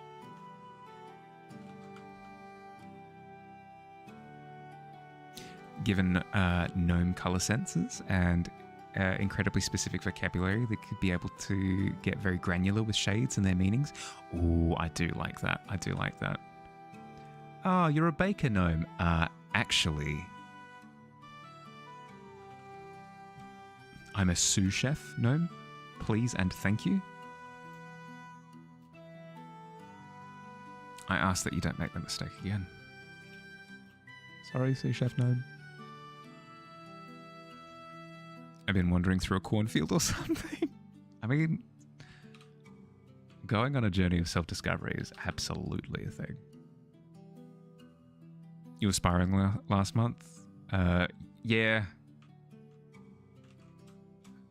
But I'm glad that it was limited to last month and that you're smooth sailing now, or at least in comparison. When it's a U day and it turns into, damn, it's October. Yeah. Yep.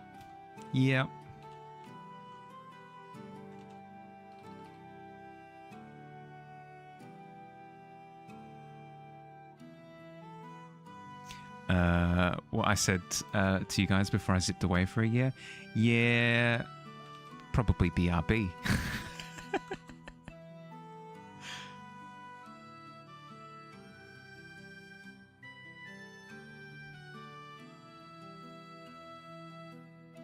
Who says fields aren't?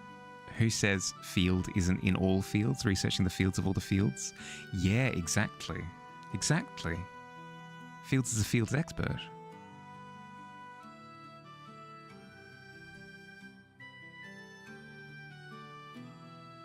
Still waiting on my back, man. True. In your setting, gnomes are dwarves who lived in the Feywilds for a long time and got altered. Their language is so specific that it's used as the lawyer tongue in some regions. Ooh. I do like that. What about their back? Fields is saying that I sent my BRB message, but I didn't send my I have come back message. I started streaming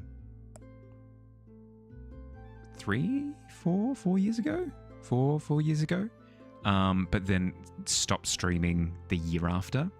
And then started streaming again at the start of last year.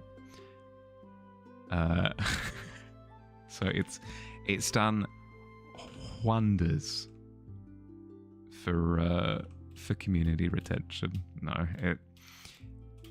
I don't regret it, but I do regret how I went about it. As soon as I realized that I was going to step away for a while, I needed to say something. I'm terrible with that. I've done a better job of keeping people in the loop whenever I'm like going to be missing for a week. But no, not quite so. Not quite so fortunate with how I went about the first time.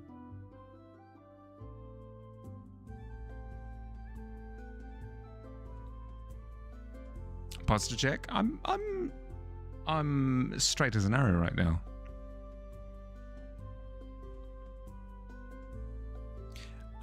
Billy's telling you how he's going to TPK me next session. Think he's going to have a lumberjack opportunity on me. That would be so rude, but like, no, that's fair. I think I deserve it. Reach 1,000. Become the unstable caffeine god. I mean, that's where I have you in a bit of a bind. I don't drink caffeine. I don't drink coffee specifically. I drink tea. Tea has some caffeine in it.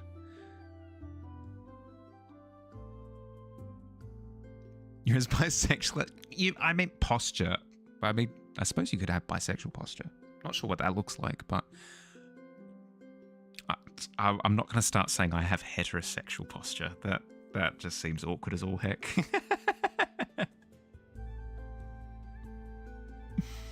Arrows wobble in motion, but I'm currently completely still. Well played, Noctua. Humans too, so they have good posture. Wait, because I have bad posture, does that mean that I'm not human? Fair, if that is the case, but I'm just checking.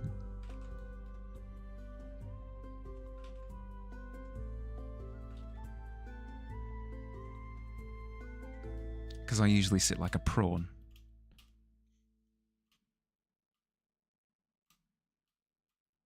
My sexual sitting is a meme, is it? Not one that I've been privy to.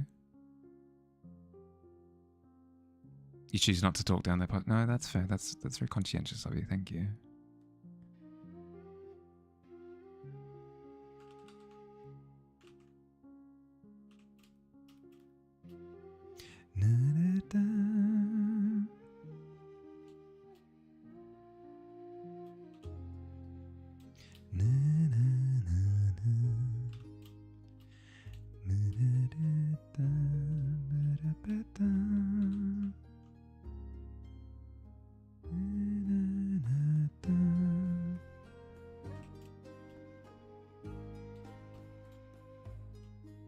Bisexual's lounge? Oh, that sounds trendy. Joke about sitting weird, being a bi thing. Really? I've never heard of it before. Today I learned. If someone said you're sitting bisexually. Yeah, I don't know how to take it, actually. Thank you? Is it a compliment?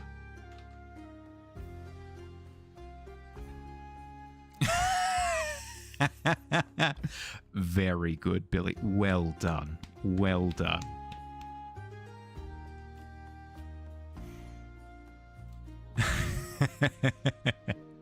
I'd be confused. I would be confused. I would be confused. I'm confused even thinking about the premise.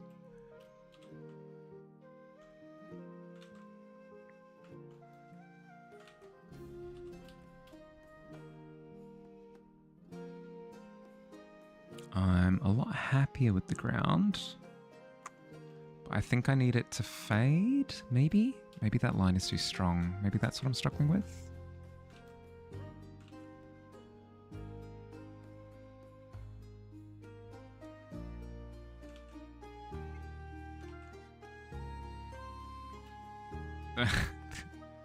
The idea of the desperation.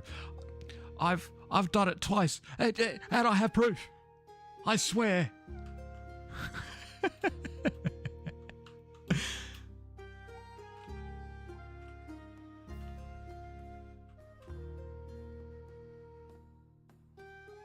Check memes. Ooh.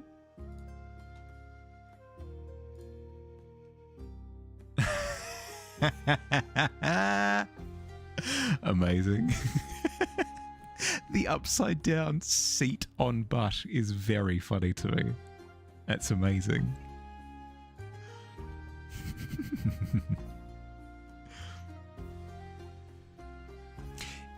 If usually you hear a nonsense thing, you'd pause and be struck with confusion. I am often like that in stream, actually, now that you say that. So much so that you could probably put together a compilation of confused Mahali streams.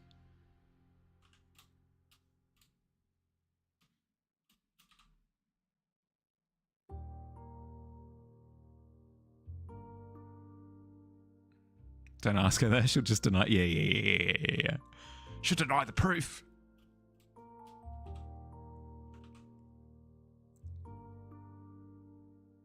You have no proof? Oh, no. Sorry, Peace. It's all good. No, I feel as though everybody is the joke, yeah, on that one. We'll sit like literally anything instead of going to therapy. Is that the... I mean, is it?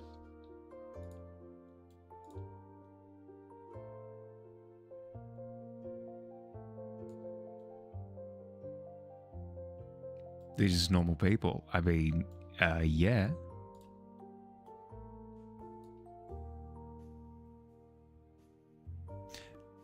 Bigger than you, so his chairs fit you like a throne, so you often sit on them with one leg draped over the arm. Oh my goodness, yes.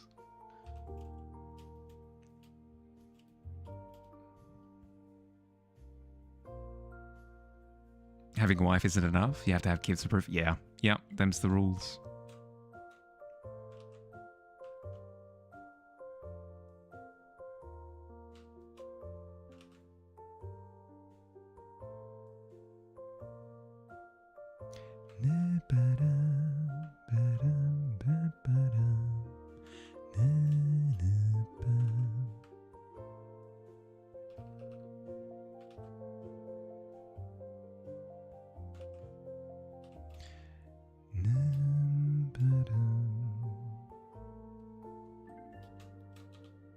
Let's darken some of the detail at the back of the party out. I've got a minute. Okay, what can I do in a minute? Nothing. I can panic. I can panic for a minute. Panicking for a minute is a viable option.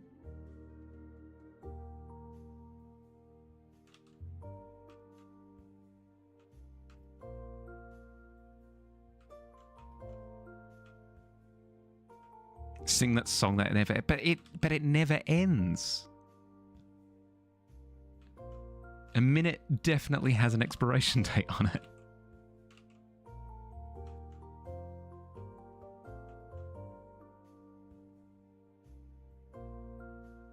Have a good... Thank you, Cloud. You too. Have a good...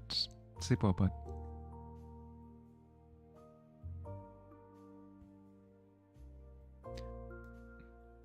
Soon I'll be atomized, a thin vapor in the wind. Oh, jeez. Soon, Mihaly, the beam will fire, and you will be vaporized into a thin mist. Do you have any last words? Words. Those are tough. Geez.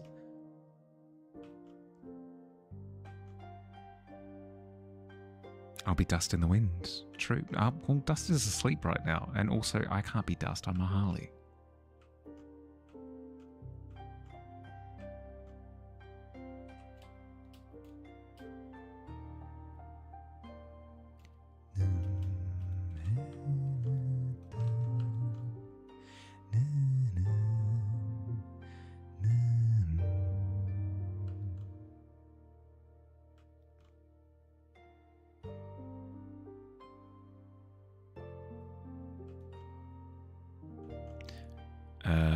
You like the whitest kid you know skit where they ask a prisoner if he has any last words and he goes, yes, just 3. And then dies.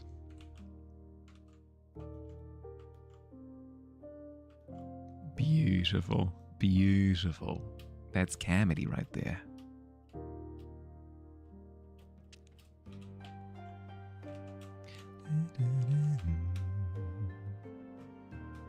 What layer are you? Why are you the party hat layer? You're not a party hat, you're the ground. Sloppy layer management. That's okay.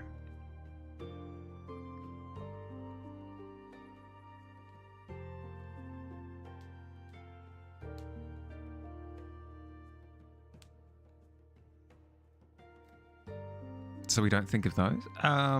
In what context? That came out of nowhere.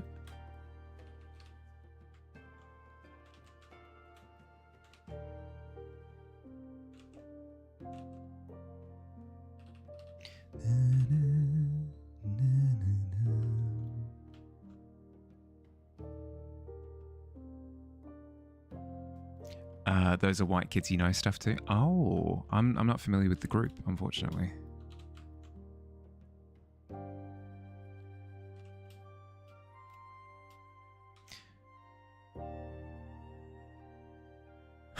If you say so.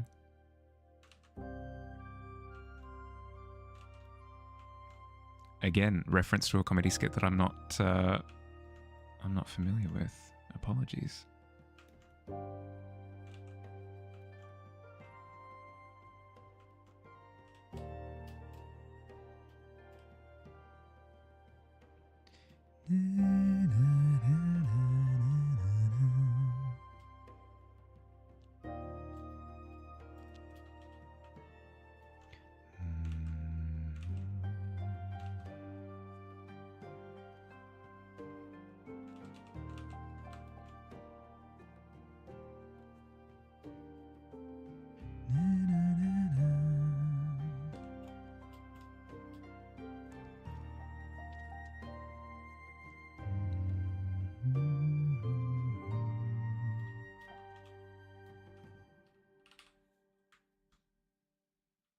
How much time do I have? 3 minutes. Okay. Okay. 3 minutes. I can make the last couple of changes in 3 minutes.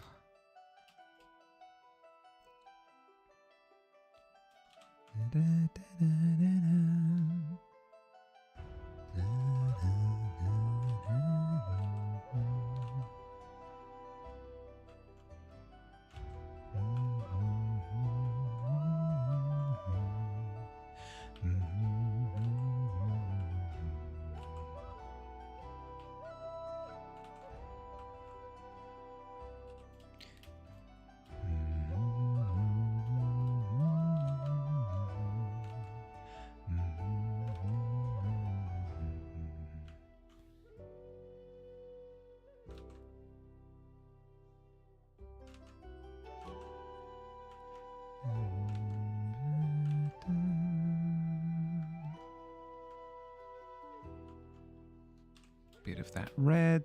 What else do we need?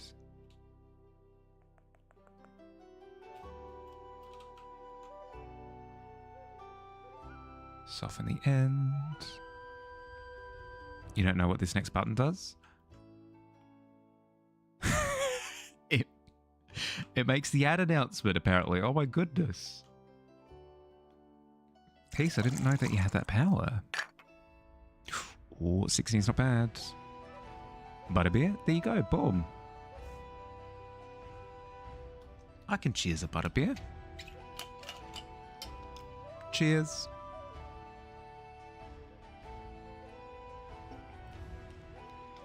You want an ad redeem? Redeem to play ads? That sounds awful. Absolutely not. Blood, what are you complaining about? 16's not bad. 16's really good, if anything.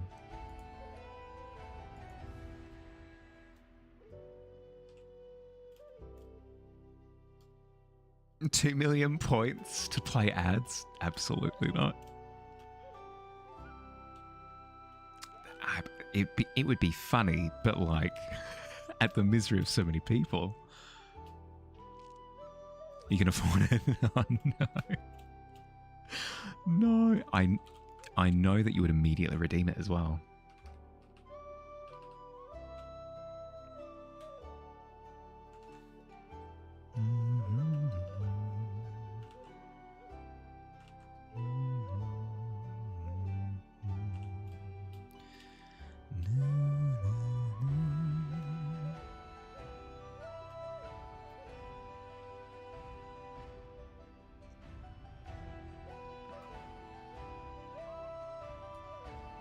Maybe they should subscribe or something. Yeah, but like, I don't want to threaten people with it. If anything, I'm not comfortable with how it currently is, where it just plays ads without me being able to, like... I wish I could just turn them off, but it doesn't have that option now, does it?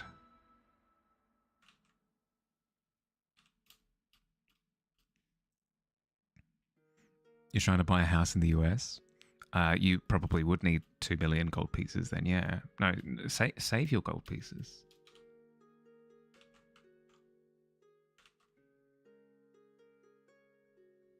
The wife holds the money. Well, good. She won't waste them on on playing an ad. Dear, dear.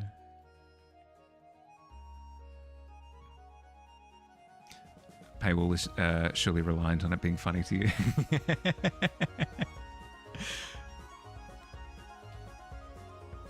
Does it pass the humor test? That's the question.